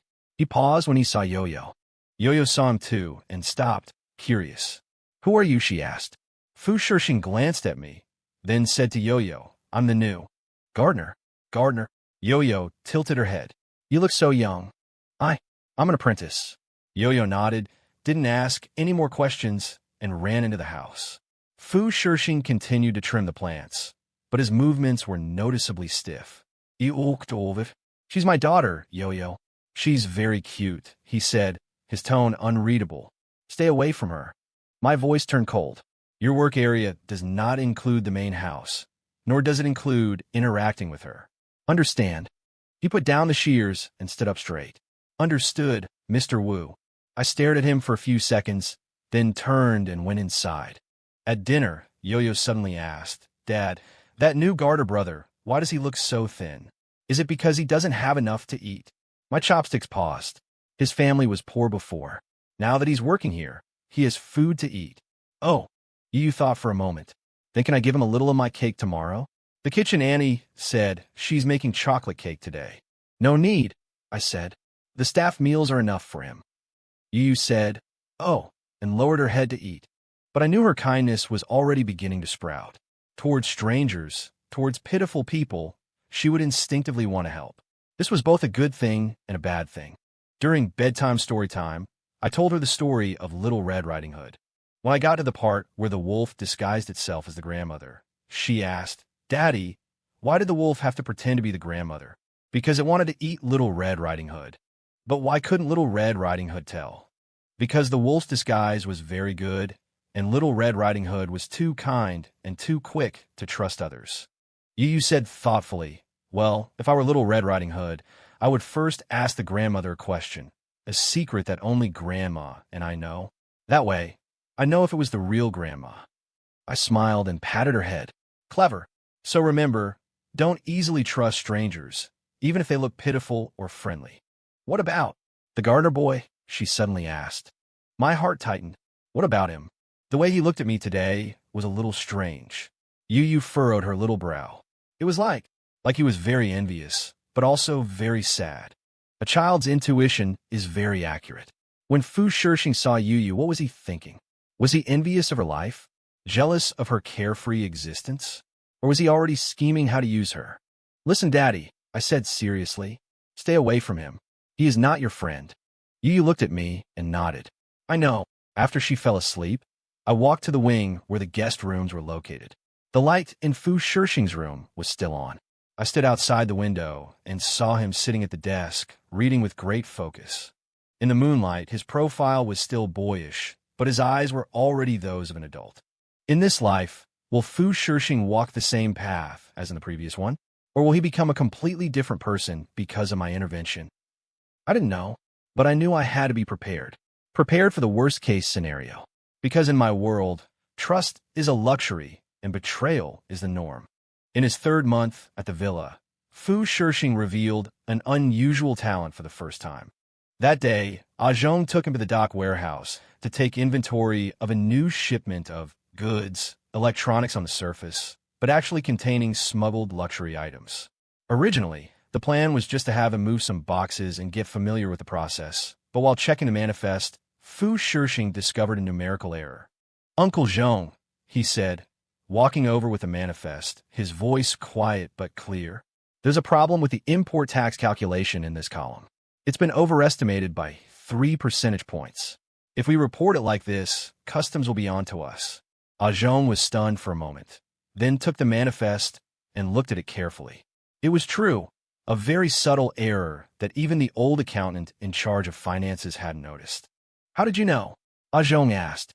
"I looked at last month's customs declaration and calculated it against the tax rate table," Fu Shixing replied calmly. "If this kind of mistake is discovered, at best it's a fine, at worst the goods get confiscated. It's not worth the risk." When Zhong reported this to me, his expression was complicated. "Boss, that kid, he's something else. 15 years old, no professional training, yet he's so sensitive to numbers and even takes the initiative to check past documents." I sat in my study, flipping through the observation reports on Fu Shixing from the past 3 months. Hardworking, eager to learn, quiet, observant, and learned with astonishing speed. All the traits were exactly the same as in his past life. "Give him a different job," I said. "Have him learn from old Chun in the finance department, starting with basic bookkeeping." Zhong hesitated. "Boss, won't that? Let him get too close to the core of things." "That's the point." I looked out the window, where Yu was practicing grappling with Suyu in the garden. "But monitor his every move, every document he reads, every person he meets, every word he says must be recorded." "Understood." Zhong paused. "There's one more thing. The young miss seems a bit curious about that kid lately." My heart tightened. "How so?"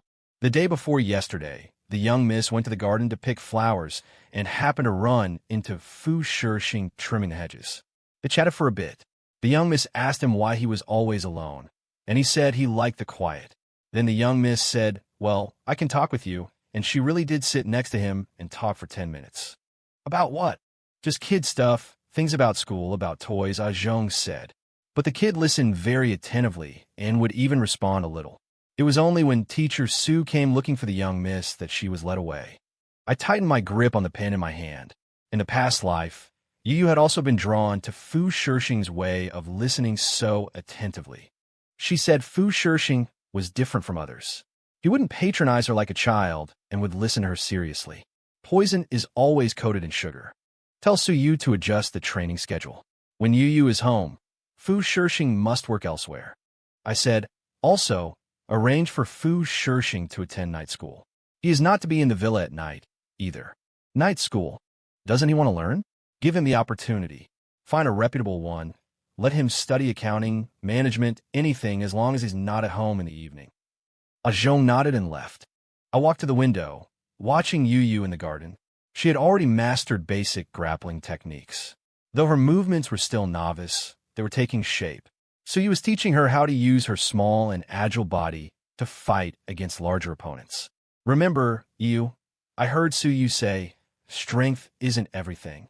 Technique, timing, and this," she tapped her temple, "your mind, that's the real weapon."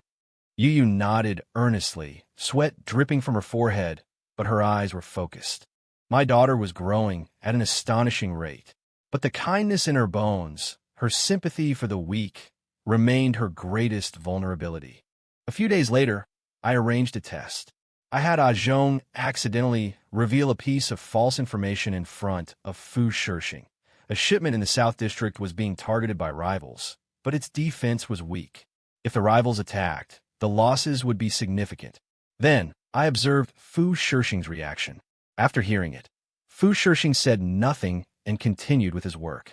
But that night, he went to the South District, not to the warehouse, but to circle the surrounding area, observing the terrain, the flow of people, and possible ambush points.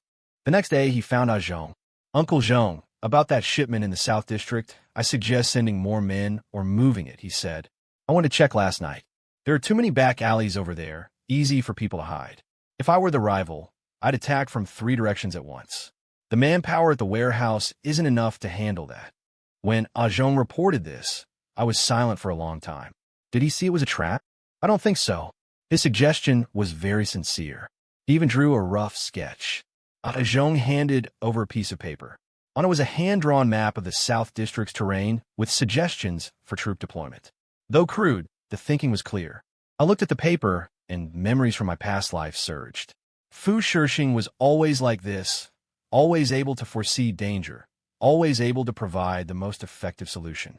How I had once admired this ability of his, treating him as my right-hand man.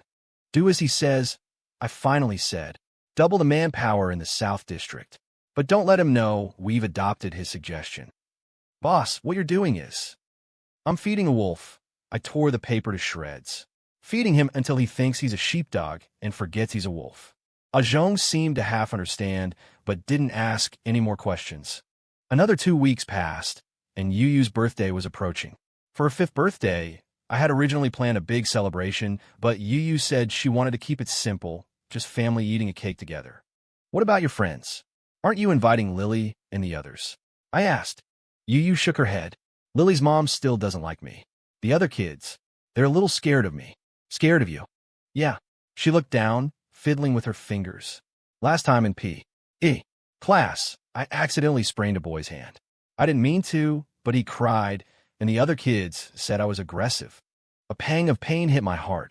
In her past life, she was extremely popular. Everyone liked her because she was innocent and kind and never hurt anyone.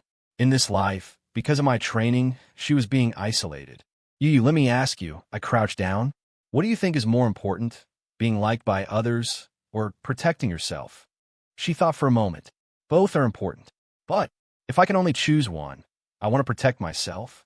Because Daddy said, only by protecting myself can I protect the people I love. I hugged her, my eyes welling up. You're right. But I still hope you can meet friends who truly understand and accept you. I have Teacher Sue, she smiled.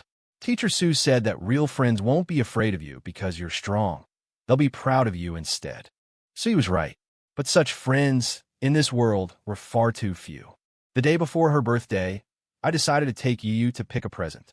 She wanted a new training dagger, not a real blade, but a rubber one with a completely realistic weight and feel. Sue said she could start learning the basics of short weapons. We went to the largest outdoor supply store in the city. Yu Yu was very excited, looking at the knife section for a long time. She finally chose a pink rubber dagger with an anti-slip pattern carved on the handle. Daddy, is this okay? She asked expectantly. Yes. I paid, watching as she carefully placed the dagger into its matching pouch, like she had just received a treasure. As we walked out of the store, something unexpected happened. 2 thug-like men rushed out of an alley, snatched an old woman's bag, and ran. The old woman fell to the ground. People around gasped, but no one dared to give chase. Almost instinctively, Yo-Yo bolted after them. Yo-Yo, I shouted. But she was already 10-odd meters away, her speed astonishingly fast. The 2 thugs looked back and saw it was a little girl chasing them. They froze for a moment, then laughed and cursed as they continued to run. Yo-Yo chased them to the mouth of an alley and suddenly stopped. She pulled the pink dagger from her pouch and assumed the opening stance Suyu had taught her. Give the bag back. Her voice was childish, but her tone was firm. The thugs stopped, looked at each other, and laughed. Hey, little girl, play with knives? One of the thugs stepped forward. Let me teach you. That's not how you play with a knife. He reached out to grab Yo-Yo's wrist. Yo-Yo sidestepped, simultaneously striking his wrist joint hard with the dagger's hilt. The thug cried out in pain and snatched his hand back. The other thug cursed and charged forward. Instead of retreating, Yo-Yo advanced, ducking under his arm and striking the back of his knee with the dagger's hilt in a reverse grip. The thug lost his balance and fell to his knees. The entire process took less than 10 seconds. A crowd had gathered, some people taking pictures. The old woman shakily walked over, took back her bag, and thanked Yo-Yo repeatedly. By the time I arrived, Yo-Yo had already put the dagger away. Her face was flushed, but her eyes were shining brightly. Dad, I did it, she said. Teacher Sue's methods really work. I looked at her, then at the 2 thugs still groaning on the ground, a mix of feelings swirling inside me. Pride, worry, fear. My daughter, at 5 years old, could already take down 2 adult thugs on her own. You did great, I finally said, crouching down to check if she was hurt. But next time, you have to make sure you're safe first. What if they had knives? What if they had accomplices? I observed them, Yo-Yo said seriously. They didn't have any weapons, and they were panting when they ran, so they weren't in good shape. The alley ahead is a dead end. They couldn't have gotten away. This calm analysis left me speechless. I quickly led her away from the scene to avoid getting tangled up with the police or reporters. In the car, Yo-Yo was still excited, repeatedly demonstrating her moves. Teacher Sue said striking the joints is most effective because you don't need a lot of strength. As I listened, the dark plan in my mind became clearer and clearer. Yo-Yo needed to grow, needed real-world experience, but more importantly, she needed to see the complexity of human nature. And Fu Shixing was the most suitable teaching material. On her birthday, I made a decision. After dinner, once the cake was finished, I called Yo-Yo into the study. Fu Shixing was also there. I had him stand to one side. Yo-Yo, I want you to meet someone, I said. This is Fu Shixing. He's 10 years older than you, and he works for me now. He's very capable and very smart. Yo-Yo looked at Fu Shixing curiously. Fu Shixing bowed slightly. Miss, starting today, I continued, Shixing will teach you for 2 hours every week. Not fighting, but other things, math, logic, methods for analyzing problems. Teacher Sue teaches you how to fight with your body. Shixing will teach you how to think with your mind. Yo-Yo's eyes lit up. Really? Big brother Shixing is going to teach me. Fu Shixing was clearly stunned. He looked at me. I nodded. Yes, miss, he finally said. As long as you don't mind. I don't mind. Yo-Yo ran over and looked up at him. So, when do we start? Tomorrow, I said. 2 hours every Wednesday and Friday afternoon. It will be in the study, and I will be present. This was a risk. Putting a wolf and a lamb together, even with me watching, was a risk. But Yo-Yo had to learn to identify wolves, and the best way was to observe one up close.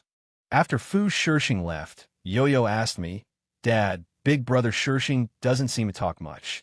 He's been through a lot, so he's quieter, I said. You can ask him questions, but nothing too personal. The point is to learn, understand? Understood. That night, I sat in the study until very late. A jeune came in, hesitating to speak. Boss, I don't understand. You clearly know that kid. I know. I looked at the security monitor.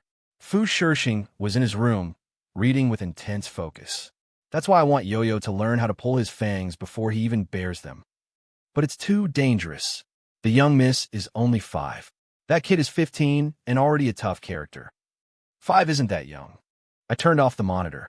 When I was 5, I watched my father get hacked to death on the street. Yu is much more fortunate than I was then. At least she has a choice. Ah Zhong fell silent. He knew my past. Proceed as planned, I said. Double the surveillance. Audio, video, every possible means. If Fu Shixing dares to cross any line, deal with him immediately. Understood. The next afternoon, the first lesson began. I sat in a corner of the study, pretending to read, but actually observing. Yu sat at the desk, with Fu Shixing seated opposite her. Paper and a pen were laid out before them. Today, we'll learn about logical reasoning, Fu Shixing said in a steady voice. Let's start with something simple.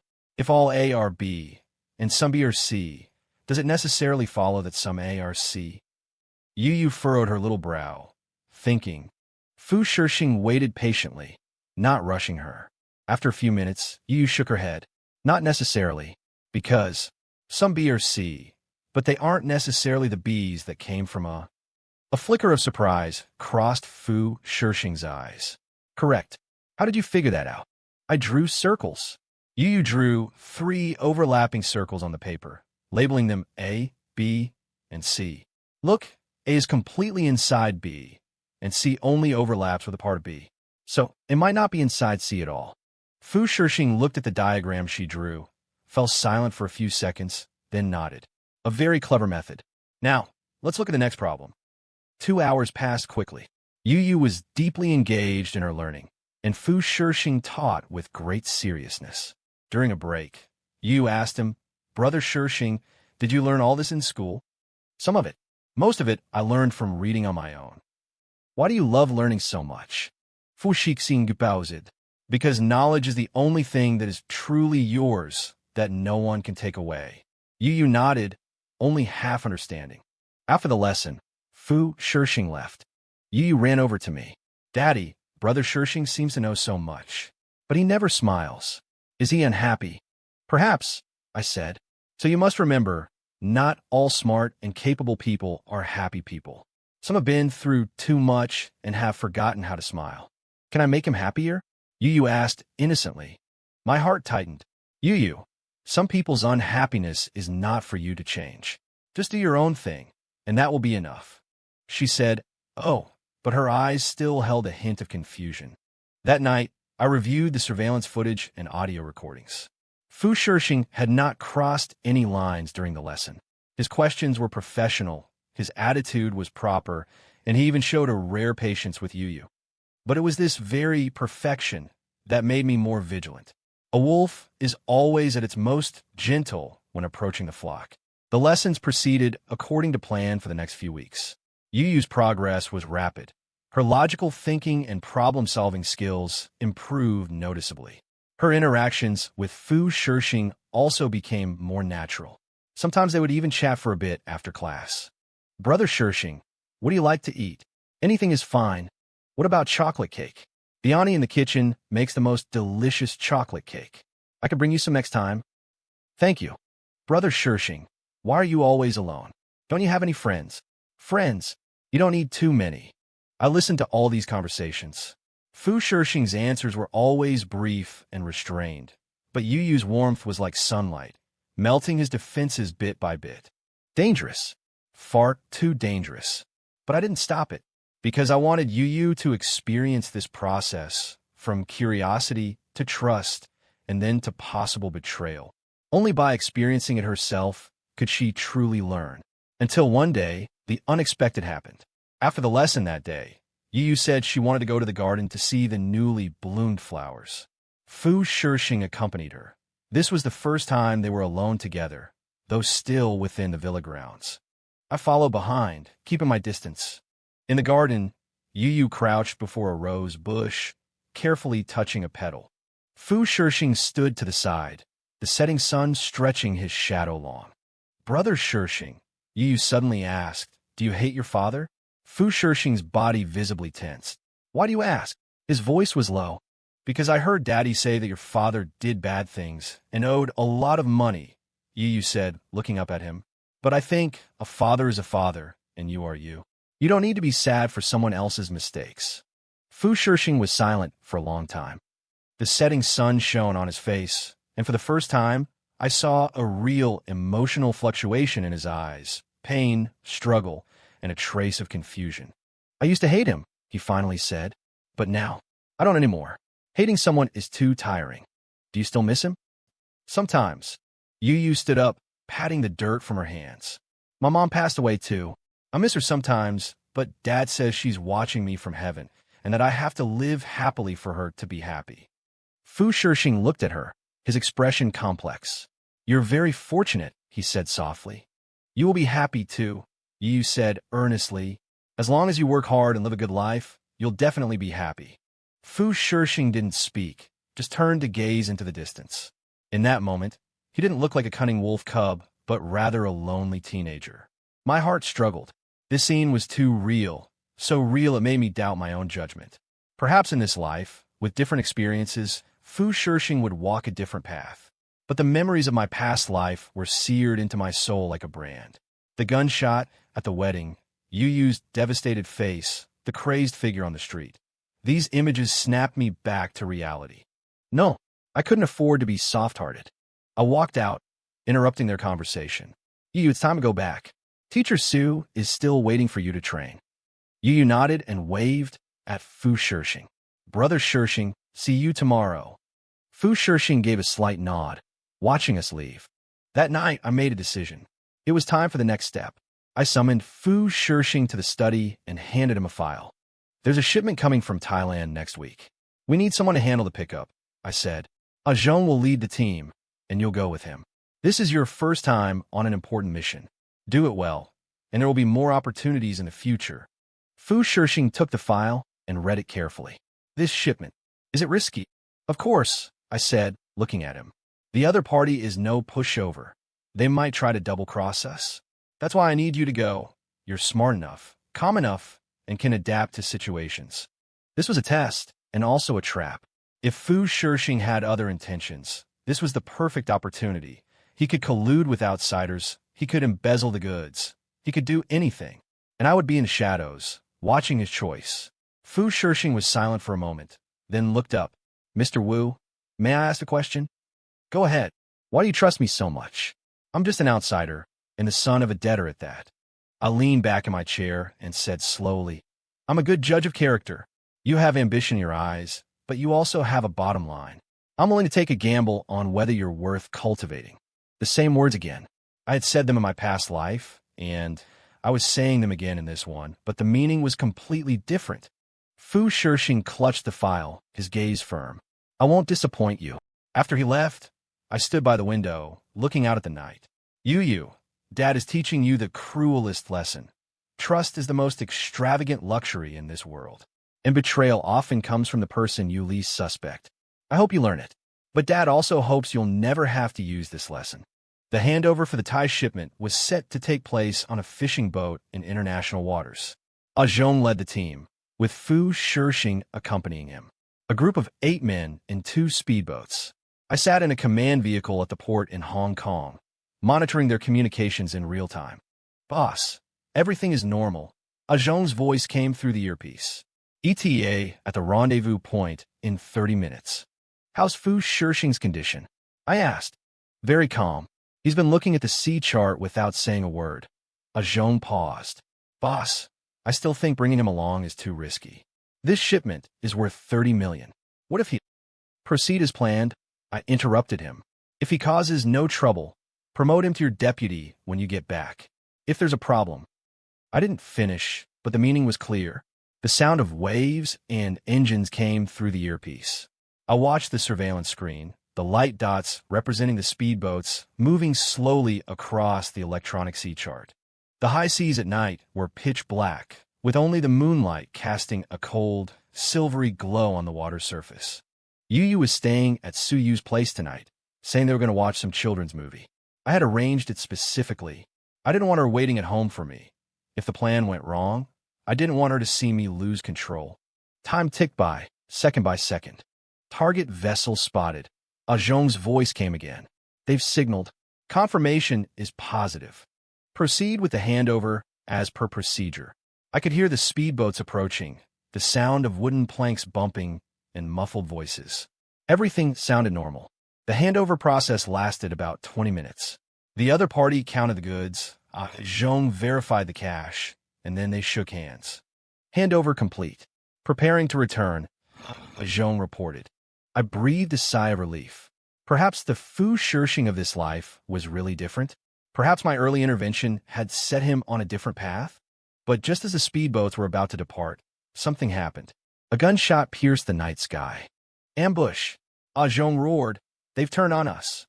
It was followed by a dense barrage of gunfire, screams, and the sound of bodies falling into the water. Inside the command vehicle, everyone shot to their feet. I stared intently at the surveillance screen as the light dots began to move chaotically. Zhong, report. I yelled into the microphone. No response. Only the chaotic sounds of gunfire and cursing. 2 minutes later, a strange voice came over the comms. It was in Thai, but quickly switched to a stiff Cantonese. Boss Wu, I've taken both your goods and your money. Oh, and by the way, I've taken a few of your men as well. I clenched my fists, my nails digging into my palms. Who are you? Someone who wants your territory. The man on the other end laughed. By the way, thanks for sending that kid, Fu. He provided a lot of useful information, like your ship's weapon configurations, your escape routes. Fu Shixing, just as I thought. But there was no anger in my heart, only a cold confirmation. In this life and the last, he was the same wolf. What do you want? I asked, my voice terrifyingly calm. Simple. Control of the docks and the shares in those legitimate businesses under your daughter's name, he said. I'll give you 24 hours to think about it. I want an answer by this time tomorrow night. Otherwise, the rest of your men, including that one called Zhong, will float back to Hong Kong harbor one by one. The communication cut off. The command vehicle fell, deathly silent. All eyes were on me.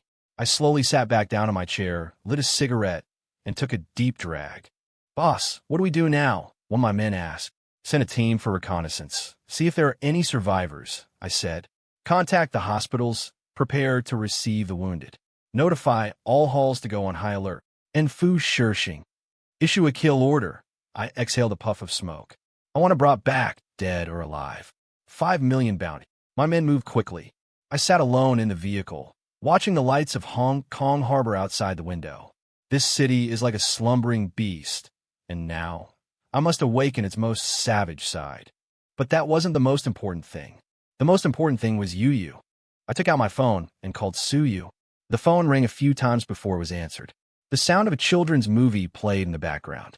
Mr. Wu, is Yu asleep? She just fell asleep. She was very happy today. Ate a lot of popcorn. Suyu post. Is everything all right on your end? There's been trouble, I said curtly. Fu Shixing betrayed Stati Uniti. Ah Zhong and the others might not be coming back. There was a long silence on the other end. Do I need to take Yu to the safe house? Not yet. Increase security and wait for my orders. I hung up and closed my eyes. Yu's face appeared in my mind, her earnest question, Brother Shishing, do you hate your dad? She tried so hard to make him happy, to show him kindness. And Fu Shishing had repaid that kindness in the cruelest way possible. This was my fault. I knew he was poison, yet I fed him to my daughter anyway. But I don't regret it. This was a lesson she had to learn. The price was just higher than I had imagined. At 3 in the morning, the reconnaissance team returned. 2 speedboats went out. Only half a boat's worth of men came back. When Zhong was carried in, he was covered in blood. He'd taken a bullet to the left shoulder, but he was still alive. Boss! He saw me and struggled to sit up. I pressed him down. Don't move. The doctor will be here soon. That bastard Fu Shishing. Zhong gritted his teeth. He was in league with the Thais from the start. During the exchange, he deliberately hung back. At the moment the shooting started, he dove for cover. When we were surrounded, I saw him talking to their leader. I know, I said, covering him with a blanket. Focus on getting better. I'll handle the rest. Zhong grabbed my hand, his eyes bloodshot. I'm sorry, boss. I failed you. I didn't keep a close enough watch on him. It's not your fault, I said. I was the one who underestimated his ambition. The medics carried Zhong away. I returned to my study, opened the safe, and took out the small pink handgun, Yu's first gun. I traced the engraving on its body, and the dark plan in my mind finally took its complete form. Just before dawn, I received a call from an unknown number. I answered. It was Fu Shishing's voice. Mr. Wu. His voice was calm, betraying no emotion. I didn't speak. Are Zhong and the others still alive? He asked. Thanks to you, yes, they're alive. He paused for a moment. I didn't want it to be this way, but you're the one who told me that in this world, the strong devour the weak. If I want more, I have to take it for myself. So you chose betrayal, I said, using the very things I taught you against me. You taught me that those who achieve great things don't sweat the small stuff. Fu Shishing's voice turned cold. 24 hours, Mr. Wu. Hand over what I want, and you and your daughter can still live in peace. Otherwise what? I interrupted him. Kill me? Like in my past life. The other end of the line suddenly fell silent. A few seconds later, Fu Shishing asked slowly, What did you say? I laughed.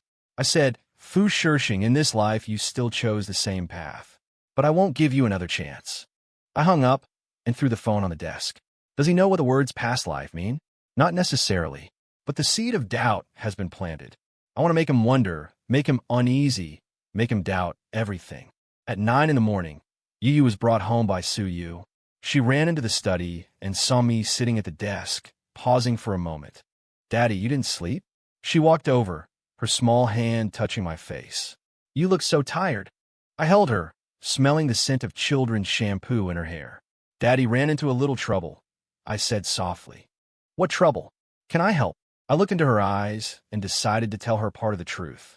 Brada Fu Shixing betrayed Daddy, I said. He conspired with outsiders, stole Daddy's shipment, and even injured Uncle Zhong. Yu's little face turned pale in an instant. Her eyes widened, her lips trembled. No. Impossible. Brother Shishing, he... It's true. I took out my phone and showed her the photo of Uncle Zhong's injuries. Daddy doesn't want to lie to you. Yu stared at the photo, tears welling up in her eyes. But she didn't cry out loud, just shed tears silently, as if digesting this unacceptable fact. Why? She asked, choking back sobs. We were so good to him. I even wanted to make him happy. Because some people can never be changed by kindness, I said, wiping away her tears. They only see profit, they only want more. The better you are to them, the more they think you're weak and easy to bully. Yu threw herself into my arms, her body trembling. I held her, waiting for her to calm down. A few minutes later, she looked up. Her eyes were still red, but the tears were gone, replaced by a cold anger, an emotion I had never seen in her eyes before. Where is he? She asked, her voice surprisingly calm. I don't know yet, but Daddy will find him. And after you find him, I looked into her eyes. Yu, these are the rules of the underworld. Betrayers must pay the price. She was silent for a long time, then nodded. Understand. That afternoon, Yu didn't train or study. She locked herself in her room. So you asked me worriedly if she needed psychological counseling. I shook my head. Let her process it on her own, I said. This is the price of growing up. In the evening, Yu came out. She had changed into her training clothes and walked up to me. Daddy, I want to become stronger, she said, her gaze resolute. Strong enough that no one will dare to betray us. Strong enough to protect you and everyone else. I knelt down and gripped her shoulders. You are already becoming stronger. But remember, strength isn't for revenge. It's to avoid being hurt again. I understand, she nodded. But Fu Shishing, I want to catch him with my own hands. Why? Because I want him to look me in the eye while I tell him. I forgave you, I gave you a chance, but you were the one who ruined everything. For a 5-year-old child to say such words was startling. But I knew this was a process she had to go through. All right, I said. Daddy promises you, if we find him, I'll let you see him one last time. For the next 24 hours, the Hong Kong underworld was in turmoil. I refused the Thai's demands and launched an all-out counterattack. Several clashes broke out in the dock district, with casualties on both sides. The police intervened, but were suppressed by higher-ups. My connections were starting to work. At the same time, I cast a wide net to find Fu Shishing. A $5 million bounty drove the entire underground world into a frenzy, and clues began to pour in. The next evening, just as the deadline given by the Thai was about to expire, I found Fu Shishing's hiding place, an abandoned frozen warehouse in the South District. He actually hadn't left Hong Kong. He had some nerve.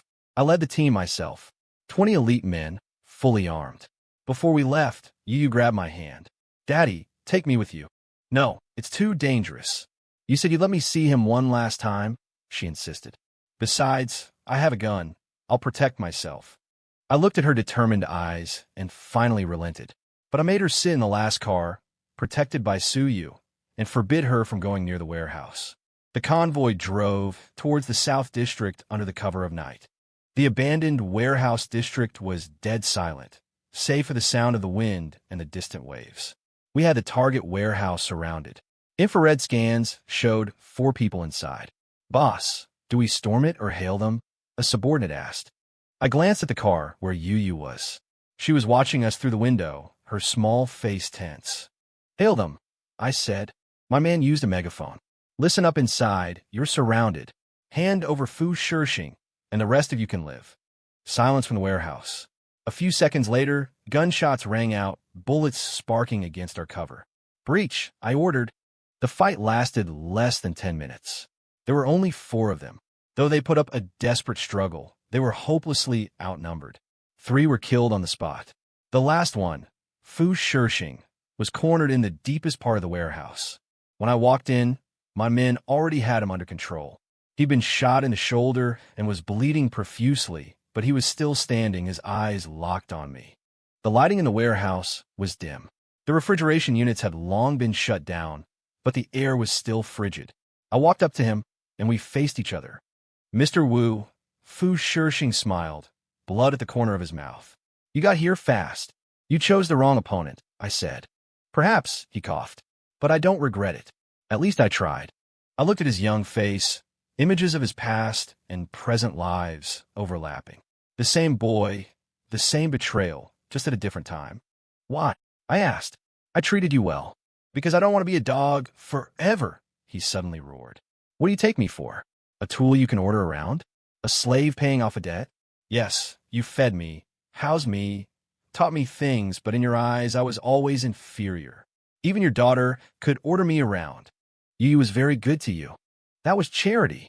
His eyes were bloodshot. She looked at me like I was a stray dog. Give me some food, say a few nice words, and she thinks I'll wag my tail in gratitude? I, Fu Shirxing, am not a dog. I watched him in silence. So this was what he truly felt.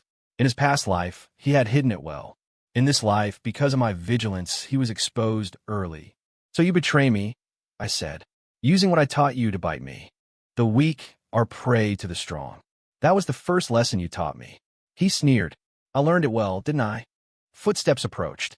Yu walked into the warehouse, with Suyu following behind her. Fu Shirxing's expression froze when he saw her. Yu walked to my side and looked at Fu Shirxing. Her small face was pale in the dim light, but her gaze was terrifyingly calm. Brother Shirxing, she began, her voice clear. Fu Shirxing's lips moved, but no words came out. My daddy said you hate that everything we gave you is charity, Yu said slowly. But I want to ask you, when you were starving, was giving you food charity? When you had nowhere to live, was giving you a room charity? When you had no one to teach you, was teaching you knowledge charity? The color drained from Fu Shirxing's face.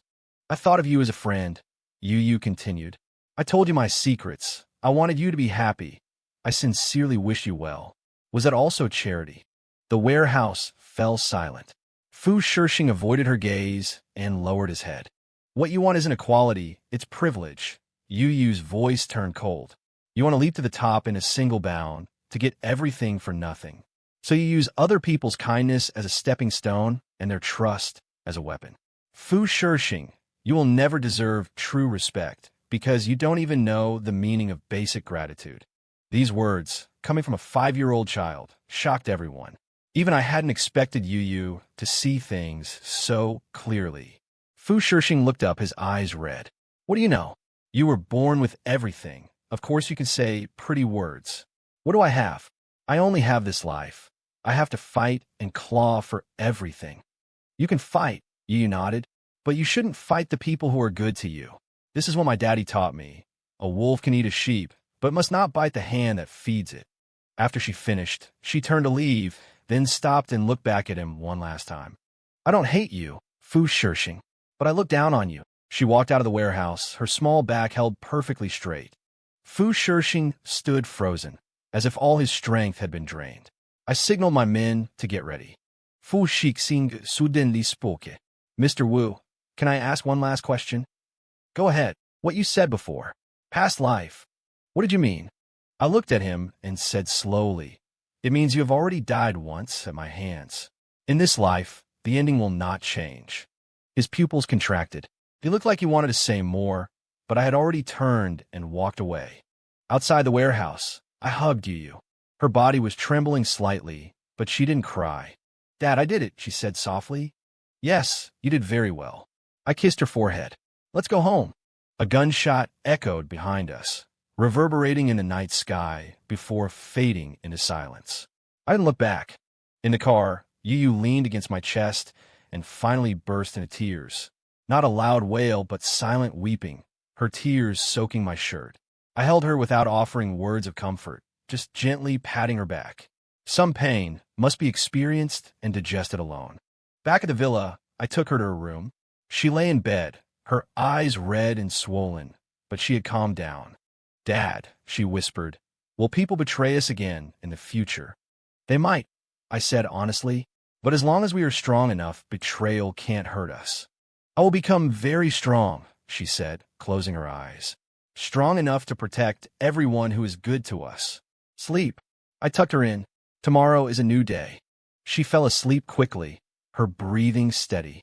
I sat by her bed, looking at her peaceful sleeping face, and the heavy stone in my heart finally lifted. She had learned this lesson. The price was painful, but she had endured it. Leaving the room, I found Suyu waiting for me in the hallway. Mr. Wu Yu today. She surprised me, she said. That calmness and insight wasn't like a 5-year-old. She's not an ordinary child. I looked out the window at the inky night. She is my daughter, the heir to this underground kingdom. This is a path she must walk. But will she be happy? So you asked. I was silent for a long time. I don't know, I finally said. But I can guarantee that she won't be like she was in her past life, trampled underfoot, dying mad on the streets. She will stand tall, holding a gun, in control of her own destiny. This is the best gift I can give her. So you nodded and said no more. I returned to my study, opened my computer, and began to deal with the aftermath. Fu Shixing's death would trigger a chain reaction. The Thai side had to be dealt with completely, and there was a need for internal cleansing and reorganization.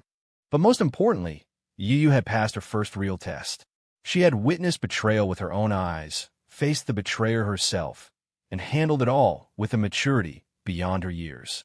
My daughter was growing at an astonishing rate, and I had to keep up with her to clear all obstacles and pave the way for her before she was fully grown.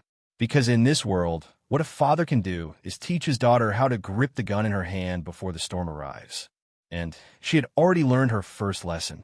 Next, there were even more brutal lessons waiting for her. Fu Shixing's death was like a stone thrown into a deep pond. The ripples spread slowly, but deeply. Everyone in the underworld knew of my ruthlessness in cleaning house. The $5 million bounty was ultimately given to a dock worker who provided a clue. I paid it in full, which was more effective than any warning. As for the Thais, I spent 2 months resolving the issue completely, cutting off their supply lines, buying off their backers, and finally, in a conflict at sea, letting them sink into the South China Sea forever. Zhong spent 3 months recovering. When he returned, he was more silent, but his eyes were fiercer. I knew that Fu Shixing's betrayal had hit him hard. He felt he had failed in his duty. Boss, I want to train the new recruits, Zhong volunteered. I'll keep a close watch this time. There will never be another Fu Shixing. I agreed. Yu also needed a new teacher, not for academics, but a combat instructor. After the incident with Fu Shixing, her understanding of the ways of the world far surpassed her peers. But insight alone was not enough for true survival in the underworld. When Yu was 5.5, I let her start getting involved in the peripheral parts of the business. The first time was to observe at the docks warehouse. Not smuggling or contraband, but legitimate import and export goods. My enterprises also had a legal component, and it was a significant one. I held her as we stood in the second-floor observation room, looking through the one-way glass at the bustling workers and forklifts below. Dad, what's in those boxes? She asked. Electronics, clothes, toys, all sorts of things, I said. They're shipped from all over the world, distributed in Hong Kong, and then sent to the mainland and other countries. Like ants moving house. Something like that. I smiled. But ants move food, we move money. She nodded, seeming to half understand. I pointed to a middle-aged man in a suit below who was checking a list. That's Manager Chun. He's in charge of this warehouse's operations. He has 50 people under him, and the value of the goods that pass through his hands every day is in the tens of millions. If he makes a single mistake or has a single crooked thought, the losses would be immense. Then how can you guarantee he won't have crooked thoughts? Yo-Yo asked. Good question. I crouched down to her eye level. First, pay him enough so that he feels it's not worth the risk. Second, have a strict system of supervision and auditing. Third, I paused. Let him know that betrayal comes with a price he can't afford. Yo-Yo thought for a moment. Like with Fu Shixing? Right, just like with Fu Shixing. I didn't shy away from the name. But not everyone needs the third point. For most people, if you give them enough money and respect, they'll do their job well. Only a very small number of people are greedy enough to go that far. Then what should I do in the future? She asked seriously. First, learn to identify people, I said, who can be trusted, who you need to be wary of, and who you can't use at all. This requires experience and also intuition. As we were talking, an argument suddenly broke out below. A worker and a supervisor were arguing about something, their voices getting louder and louder. Manager Chun went over to mediate, but with little effect. Want to go down and see? I asked Yo-Yo. She nodded. I took her hand and walked down the stairs. The two men who were arguing immediately fell silent when they saw me.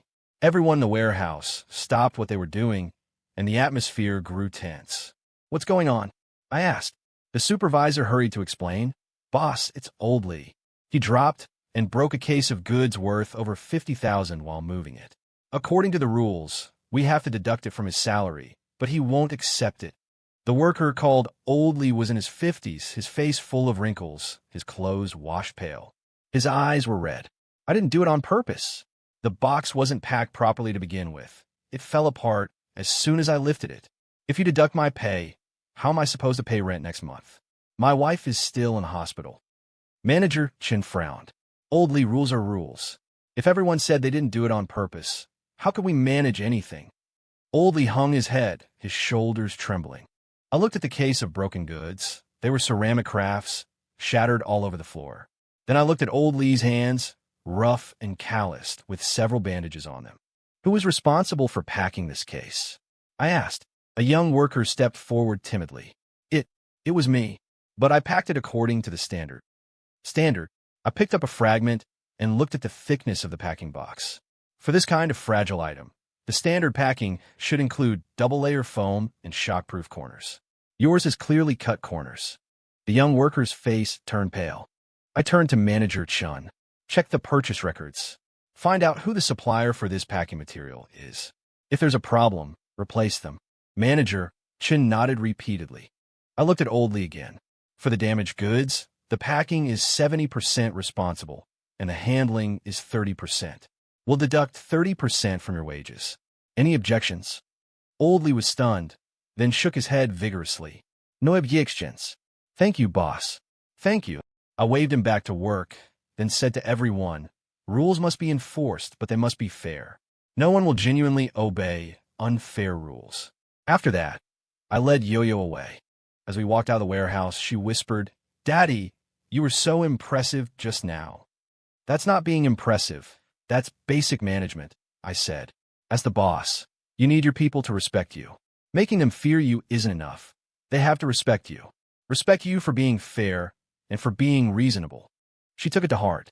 That night, Yo-Yo drew in her diary. She had started keeping one, using drawings for the words she didn't know how to write. I peeked once. She had drawn a big box, an old man crying, and then me standing in the middle with a set of scales next to me. She was understanding the world in her own way. After the Fu Shirshing incident, the change in Yo-Yo was visible to the naked eye.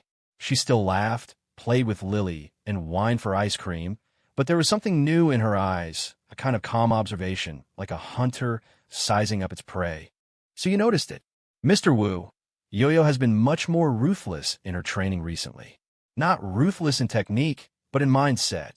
She used to have reservations, but now, it's like nothing can make her hesitate. She has experienced betrayal and witnessed death, I said. That's the price of growing up. But she's only 5.5, Su said with a worried tone. A child her age should still believe in fairy tales. In this world, fairy tales get people killed. I looked toward the training room, where Yo-Yo was practicing dagger thrusts, her movements clean and sharp. She has to grow up ahead of time. But I knew in my heart that this kind of growing up ahead of time came at a cost. The frequency of Yo-Yo's nightmares increased. Sometimes she would wake up startled in the middle of the night and just sit on her bed in a daze. I took her to see a psychologist who said she had mild PTSD and advised reducing exposure to stimuli. I cut back on her combat training and added more academic and art classes, piano, painting, even ballet. I wanted her to know that the world wasn't just violence and darkness, but also beauty and gentleness. Yu learned quickly. She could play simple tunes on the piano in 3 months and was talented at painting, but her favorites were still fighting and shooting. I asked her why once. She said, because if you make a mistake on the piano, you can start over. But in a fight or when you shoot, if you make a mistake, you die. To hear those words from a 6-year-old was chilling. Time flew by. For Yu's 7th birthday, my gift was a real dagger, unsharpened, but with completely realistic material and weight. She accepted it happily and immediately performed a set of dagger forms that Suyu had taught her, her movements as fluid as a dance. The birthday party was lively. Lily and a few friends from kindergarten all came. They weren't afraid of Yu anymore. Instead, they thought she was cool. Lily even begged Yu to teach her a few self-defense moves. My mom said Gangcheng has been unsafe lately, with bad guys targeting kids, Lily whispered. Yu, will you protect me? I will. You nodded seriously. But you have to learn to protect yourself, too. Watching the two children's earnest expressions, a complex mix of emotions washed over me. Yu was becoming the protector of her little circle, which was good. But it also meant she was shouldering a responsibility far beyond her years. Halfway through the party, Zhong slipped in, his face grim. I followed him to the study. Boss, something's happened in the West District, he said in a low voice. Scarface Lu's son is back from Australia. He brought some mercenaries, says he's here to avenge his father. Scarface Lu had died in an accident a year ago. The police ruled it a gang war, but everyone in the underworld knew I did it. His son, Lu Tianxi, 25, had been studying finance in Australia. I always thought he'd stay out of this mess. Mercenaries? From where? South Africa. 6 of them, all ex-special forces. They command a high price. Zhong handed me a few blurry photos. They raided 2 of our establishments in the West District last night, injured 7 of our men, and made off with a shipment. I looked at the foreign faces in the photos, my gaze turning cold.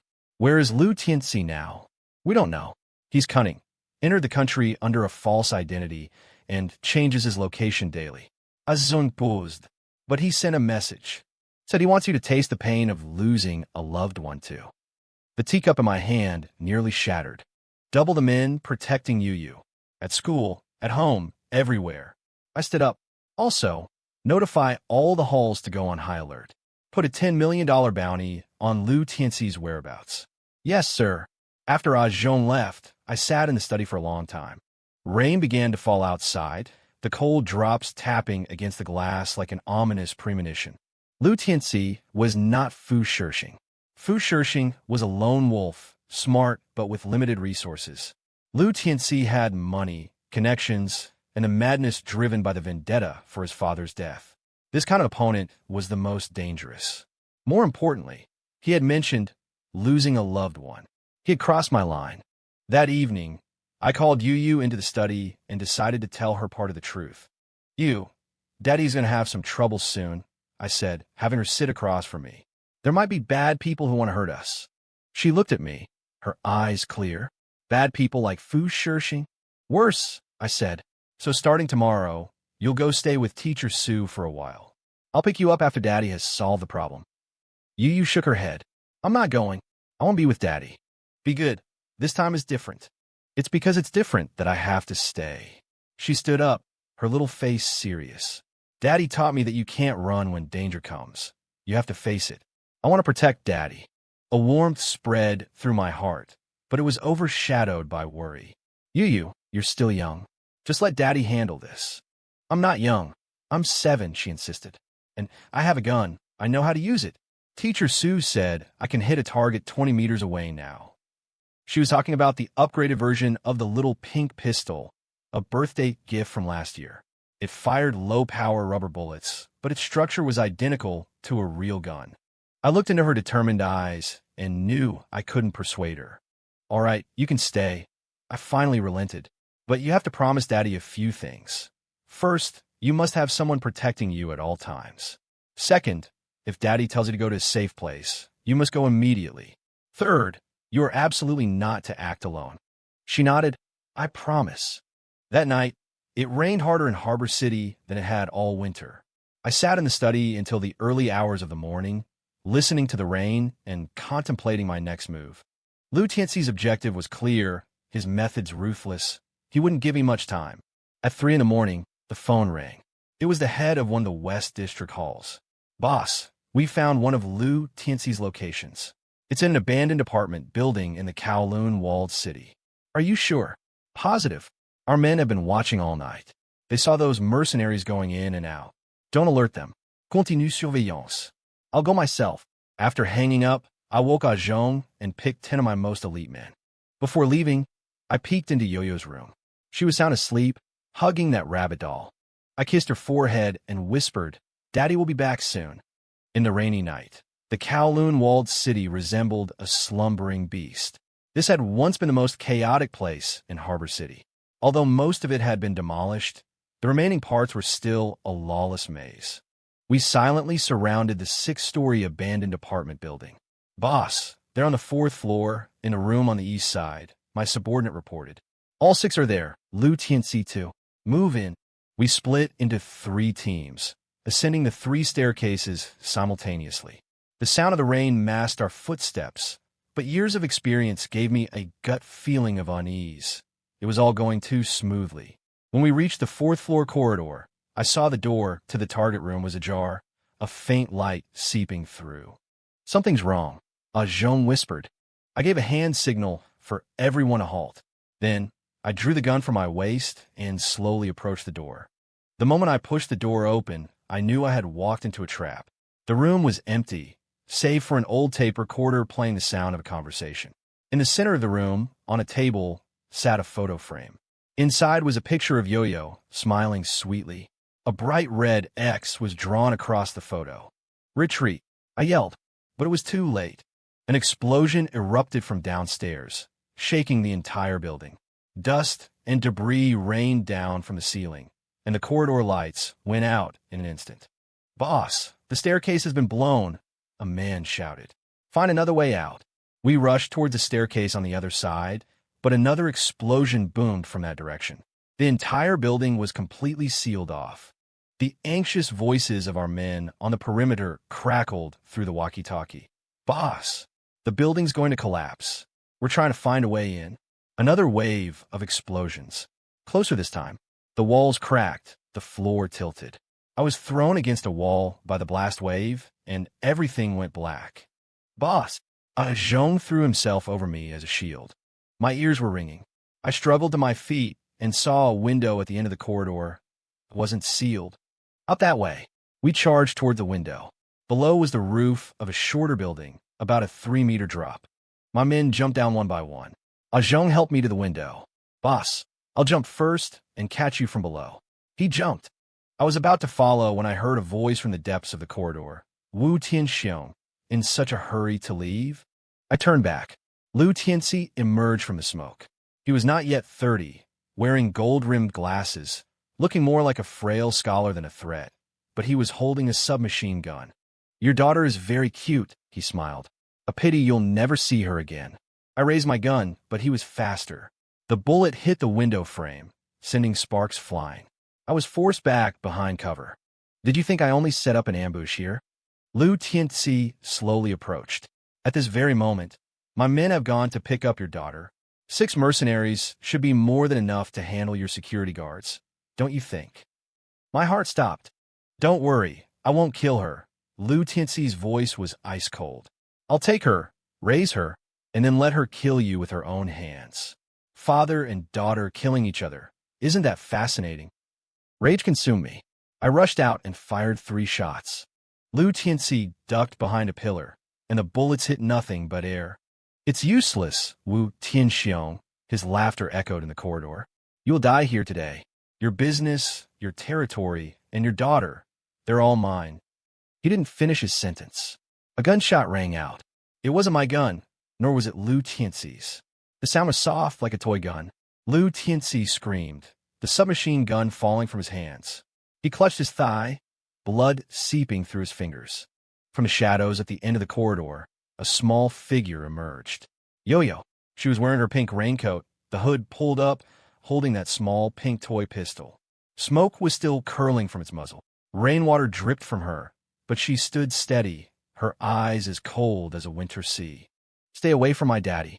She spoke, her voice not loud, but it pierced through the sound of the rain. Lu Tianxi froze for a second, then burst into a maniacal laugh. Little girl, you're looking to die. He bent down to pick up the gun. Yu fired again, this time hitting his hand. Lu Tianxi screamed again. I rushed over, kicked away the submachine gun on the ground, and pressed my gun against Lu Tianxi's head. Dad, are you okay? Yu ran over, her small face pale, but her hand was steady. What are you doing here? I was both anxious and angry. Didn't I tell you to stay home? I saw you leave, and I was worried. She bit her lip. I asked teacher Sue to bring me. She's downstairs, bringing people up. As soon as she finished speaking, Sue charged in with people through the blasted opening. The situation reversed in an instant. Lu Tianxi was brought under control. He stared deadly at Yu, his eyes filled with venom. Little bastard, You will regret this. Yu walked up to him, looking up at him. Raindrops dripped from her eyelashes, but her gaze did not waver in the slightest.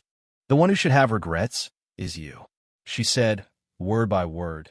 You wanted to harm my father, and you will pay the price. She raised the gun and pressed it against Lu Tianxi's forehead. Everyone was stunned. I looked at her small hand, at her tense profile, at the unfamiliar coldness in her eyes. Yu, I called her softly. She didn't turn back, her finger on the trigger. Time seemed to freeze. The sound of the rain, the wind, the dripping blood. Lu Tianxi's breathing grew more and more rapid. Then, Yu lowered the gun. But I won't kill you, she said, because if I kill you, I'll be just like you. She turned and walked back to my side, taking my hand. Her hand was trembling, but her voice was calm. Dad, let's go home. I looked into her eyes. Something inside them had shattered, and something else had solidified, becoming harder, colder. Okay, let's go home. I picked her up and walked toward the exit. Lu Tianxi roared behind us, but his mouth was quickly gagged. The rain fell harder and harder, washing away the bloodstains, washing away the sins of the city. In the car, Yu leaned against my chest, silent the whole way. I stroked her hair, not knowing what to say. Dad, she suddenly spoke as we neared the villa. I almost killed him today. I know. If I had killed him, would you think I was a bad kid? No. I held her tighter, but Dad is very glad you didn't kill him. Not because of mercy, but because of reason. Killing is easy, but living with the consequences is harder. You made the right choice. She was silent for a moment, then said softly, I was so scared then, but I was more scared of losing you. My eyes grew hot. Dad will never leave you, never. She looked up, meeting my eyes. Dad, I want to become stronger. Strong enough to protect you. To protect everyone. Strong enough that no one will dare to harm us. Raindrops drummed against the car window, like the beat of fate's drum. My 7-year-old daughter, amidst the cold rain and sharp blades, completed her second transformation. She learned not only how to hold a gun, but more importantly, when to put it down. After the Lu Tianxi incident, the Hong Kong underworld experienced a brief period of calm. The remnants of Scarface Lu's forces were completely purged, and the 6 South African mercenaries were all sunk into the sea. I spent 3 months reorganizing internally, cleaning out a few disloyal middle managers, and promoting a new batch of people. Yu changed the most. At 7.5, she could already sit quietly through a 2-hour board meeting, listening to those boring financial report analyses. Although she didn't understand the specific meaning of the numbers, she learned to observe. Who was listening attentively, who was daydreaming, who was secretly exchanging glances. Dad, that uncle with the glasses, every time you talk about a drop in profits, he touches his nose. She told me after a meeting one day. I checked, and that uncle with the glasses was the deputy finance director, who had indeed been messing with the books recently. I transferred him to an idle position and replaced him with someone more reliable. Yu's powers of observation grew sharper and sharper, like a polished blade. But the price was that she became more and more silent. The little girl who used to love laughing and playing now spent most of her time quietly, reading, practicing the piano, or standing by the window, watching the sea. Suyu worried she was having psychological problems and suggested I take her on a trip to leave Hong Kong for a while. Where to? I asked Yu. She thought for a moment. Let's go to Switzerland. I want to see the snow-capped mountains. We went to Switzerland. We stayed for a week in a small town at the foot of the Alps. The first time Yu saw snow, she was as excited as a little child, building snowmen, having snowball fights, and laughter returned to her face. But the next day, she asked me, Dad, is it so quiet here because there are no gang fights? I paused for a moment, then shook my head. No, it's because the rules here are more established and law enforcement is stricter. But there are dark places everywhere. They just take different forms. She nodded thoughtfully and didn't ask any more questions. The month after we returned from our trip, Yo-Yo turned 8. My gift to her was a set of miniature surveillance equipment, a pinhole camera, a listening device, a signal tracker, all kid-sized but fully functional. Dad, what is this? She asked, curiously fiddling with the small gadgets. Tools, I said. Not all problems need to be solved with a gun. Sometimes, information is more useful than a bullet. I taught her how to use the devices, how to plant them, how to retrieve them, and how to analyze the information collected. She learned quickly and was able to operate them proficiently after 3 days. "Dad, what can I do with these?" she asked. "Protect yourself and protect our business," I said. "But remember, it's wrong to use these tools to spy on people's privacy, unless that person is a threat to us." She nodded seriously. "I understand. It's like a doctor using a scalpel to save people and a bad guy using a scalpel to kill people. The tool itself isn't wrong. The person using it is." For an 8-year-old to say something like that, I didn't know whether to be proud or heartbroken. After her birthday, Yo-Yo took the initiative to participate in more practical work. Not fighting and killing, but management and decision-making. I started taking her to meet some less sensitive business partners, letting her learn how to negotiate, how to read people, and how to fight for the best interests without tearing off faces. The first negotiation was about the import agency rights for a batch of clothing. The other party was a shrewd Zhejiang businessman surnamed Wang, in his 50s. Seeing Yo-Yo present, he was clearly a little dismissive. "Mr. Wu, you bring your child to a business meeting?" Mr. Wang said with a smile. "Your daughter is really cute." Yo-Yo sat next to me, wearing a small suit, sitting upright, and said nothing. The negotiation was very difficult. Mr. Wang drove a hard bargain, leaving almost no profit margin. Just as I was about to give up on the deal, Yo-Yo suddenly spoke. "Uncle Wang, you just said this batch of fabric is imported from Italy, right?" Mr. Wang was taken aback for a moment. "Yes, what about it?" "But the abbreviation on the sample tag says MIT," Yo-Yo said calmly.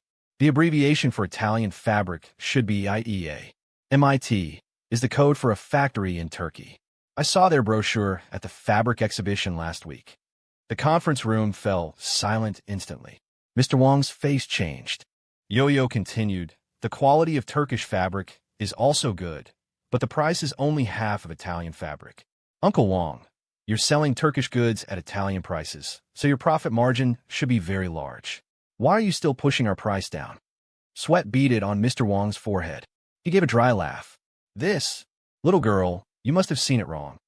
I brought the brochure." Yo-Yo took a booklet out of her small school bag and flipped to a certain page. "Look, the same abbreviation, the same factory photo." Mr. Wang was speechless.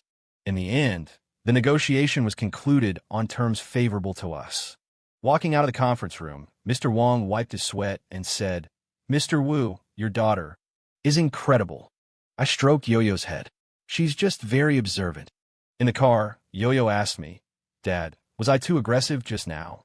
"No, you did very well," I said. "In the business world, information is power. You caught the evidence of his lie, so you seized the initiative." "But I'm a little worried," she said in a low voice. "Will that Uncle Wang hold a grudge against us?" "He will," I said honestly, "but he will also remember that the Wu family has a daughter who is not to be trifled with. That's not a bad thing." She nodded and leaned against my shoulder. "Dad, sometimes I feel that growing up is so tiring." My heart ached, and I hugged her. "You can take your time.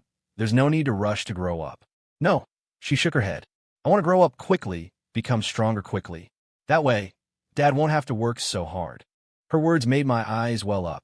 In her previous life, she was innocent and naive until her wedding day, unaware of the dangers of the world. In this life, at the age of 8, she was already thinking about sharing my burdens. I didn't know which was better, which was worse. I only knew that this was our path, and there was no turning back. The year Yo-Yo turned 9, a major event happened in Hong Kong. The police launched a large-scale anti-gang operation and arrested many people. Several of my establishments were investigated. Although I got wind of it in advance, and the losses were not significant, the situation became tense. The hearts of the people on the streets were filled with panic, and many advised me to temporarily cease my activities and lay low. "Dad, should we stop?" You asked me. I countered, "What do you think?" She thought for a moment.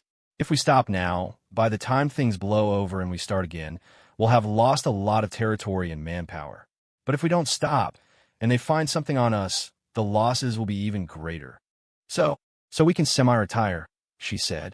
"We'll temporarily halt the most sensitive businesses, like smuggling and arms dealing. But our legitimate businesses will continue and even expand.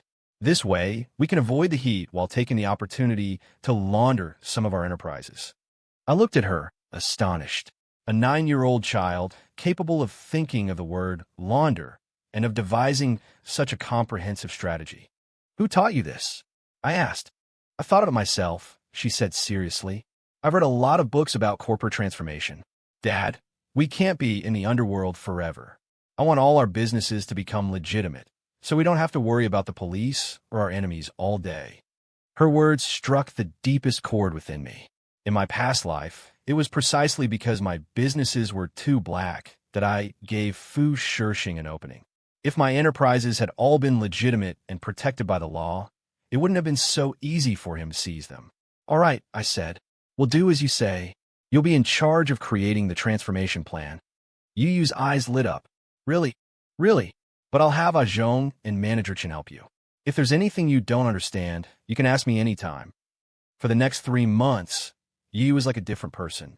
She woke up early every day and went to the company with me, immersing herself in meeting rooms and offices, studying financial reports, analyzing market trends, and formulating the transformation plan. She even proposed several new business directions: logistics, warehousing, and import-export trade, all areas we could operate in legally. At first, Ah Zhong was worried, but he soon came to admire Yu Yu. Boss, the young miss is truly brilliant, Ah Zhong remarked during a report. Yesterday, she was discussing tax issues with several old accountants and left them speechless. Those old-timers were skeptical at first, but now they're all convinced. I smiled. My daughter was growing at an astonishing rate. But growth is always accompanied by growing pains. The transformation process inevitably involved laying off some people and abandoning some lucrative but illegal businesses. Several of my old subordinates were dissatisfied, and some even openly opposed it. Boss Wu, we've fought alongside you for over a decade. Now you want to transform just like that and leave us to fend for ourselves? A branch leader slammed his hand on the table during a meeting. Yu stood up. She was only 9 and looked small in the conference room, but her presence was strong. Uncle Zhang, this transformation isn't about leaving everyone without a livelihood, but about ensuring everyone can eat for a longer time, she said in a clear voice. We can register your team of dock workers as a legitimate logistics company, take on legal business, and provide social security for the employees. You'll still be in charge. The income might be a little less for now, but it will be stable and safe without the constant worry of police raids. Safe? How much is safety worth? Zhang scoffed. Little girl, you're still young. You don't understand the rules of the streets. People like us live on the edge of a knife. So you want your son to live on the edge of a knife too? Yu asked. Zhang was taken aback. I've met your son. He's studying law at the University of Hong Kong, and he's brilliant, Yu continued. If his father is always a triad member, how can he be a lawyer after he graduates? How can he get married and have children? Uncle Zhang, have you thought about his future? The conference room fell silent. Zhang opened his mouth, but no words came out.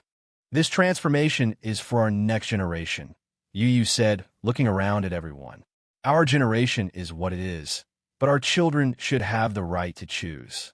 They can be lawyers, doctors, teachers, instead of living in constant fear like us, not knowing if they'll die on the streets tomorrow. These words moved many of them. Indeed, who wouldn't want a clean future for their children? In the end, the transformation plan proceeded smoothly.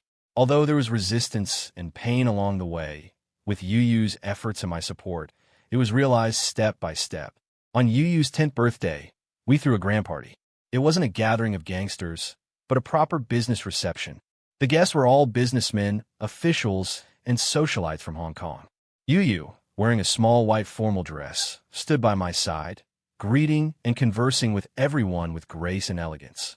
Boss Wu, your daughter is truly a lady of a prominent family, a bank president praised. I smiled and nodded, but in my heart, I knew that my daughter was no lady of a prominent family. She was an heiress who had held a gun, seen blood, and experienced betrayal. Her elegance is armor. Her grace is a weapon. Halfway through the party, an unexpected guest arrived. Lily's father, Chen Wenyuan. He was now the editor-in-chief of a newspaper. That report on the gangs was never published back then, but we had always maintained a distant, ambiguous relationship. Mr. Wu Yu. Chen Wenyuan walked over and handed her a gift. Happy birthday. Thank you, Uncle Chen. Yu Yu accepted it politely. Chen Wenyuan looked at Yu Yu, his expression complex. Yu Yu, has your father ever told you about that report from all those years ago? Yu Yu nodded. Dad said you didn't publish it to protect Lily. Not entirely. Chen Wenyuan gave a wry smile. I didn't want to publish it at the time, but your father convinced me otherwise. He was right. The price of revealing some truths is too high. Besides, I saw that your father was trying to change. Over these past 10 years, your business has become cleaner and cleaner. That's a fact. I looked at Chen Wenyuan, this former rival now. Not quite a friend, but at least not an enemy. Uncle Chen, Yu suddenly asked, if you were to write a report about us now, what would you write? Chen Wenyuan was taken aback for a moment, then smiled. I would write, a father, in order to protect his daughter, strives to turn a dark enterprise into a legitimate one. A daughter, in order to help her father, bravely shoulders responsibilities far beyond her years. It is a story of redemption and growth. Yu smiled too. Then you must be sure to write flatteringly of me. After the party, I walked with Yu in the garden, holding her hand. The moonlight was beautiful, spilling on her face. She looked like a real little princess. Dad, I was happy today, she said. Why? Because everyone who came was a normal person. No one to be wary of. No one to scheme against. She leaned against me. Dad, can we really always be like this? Run a legitimate business, live a normal life. I was silent for a moment. Yu, Dad can't promise there will never be danger. But as long as I'm here, I will do everything in my power to protect you, to protect our life. I held her tighter. Besides, you're very strong now. Strong enough to protect yourself, and to protect me. She looked up at me, her eyes sparkling in the moonlight. Dad, I will never betray you. Never. I knew she meant it, but I also knew that forever is too heavy a word, and this world is too light to bear it. Dad believes you, I said. That night, after Yu fell asleep, I sat alone in my study. On the desk were photos of her growing up over the past 10 years. At 3, holding a pink pistol. At 4, shooting at a target for the first time. At 5, subduing a thug. At 7, raising a gun in the rainy night. At 8, at the negotiating table. At 9, drawing up the transition plan. At 10, handling herself with ease at a business reception. My daughter had walked a completely different path. In her past life, she was like a flower in a greenhouse, beautiful but fragile, withering at the first sign of storm. In this life, she is like a pine on a cliff, weathered by the wind and rain, yet standing ever taller. I didn't know what challenges the future held. The criminal underworld wouldn't disappear just because I had transitioned, and old enemies wouldn't forget old grudges just because I had gone clean. Fu Shirxing may be dead, but there will be a Li Shirxing, a Zhang Shirxing. Lu Tianxi may be dealt with, but there will be a Wang Tianxi, a Zhao Tianxi. This world is never short of people who want to drag you into the abyss. But I was no longer afraid, because my daughter had grown up. She had learned how to hold a gun, and also how to put one down. She had seen darkness, yet still yearned for the light. She had experienced betrayal, yet still believed in loyalty. She will inherit my legacy, but not my darkness. She will inherit my will, the will to protect those she loves, to guard her own world. She will become a boss, but not the kind that strikes fear into people's hearts. She will be the kind who is feared, yet respected. She will forge her own path, a path I never walked. Outside the window, the lights of the port city burned all night. This city had witnessed my rise, my fall, and my rebirth. Now, it would witness my daughter's legend. And I will always stand behind her, watching over her, protecting her, until she no longer needs my protection. Until she truly becomes the queen of this city. The dawn is coming, and my successor is ready to welcome her era.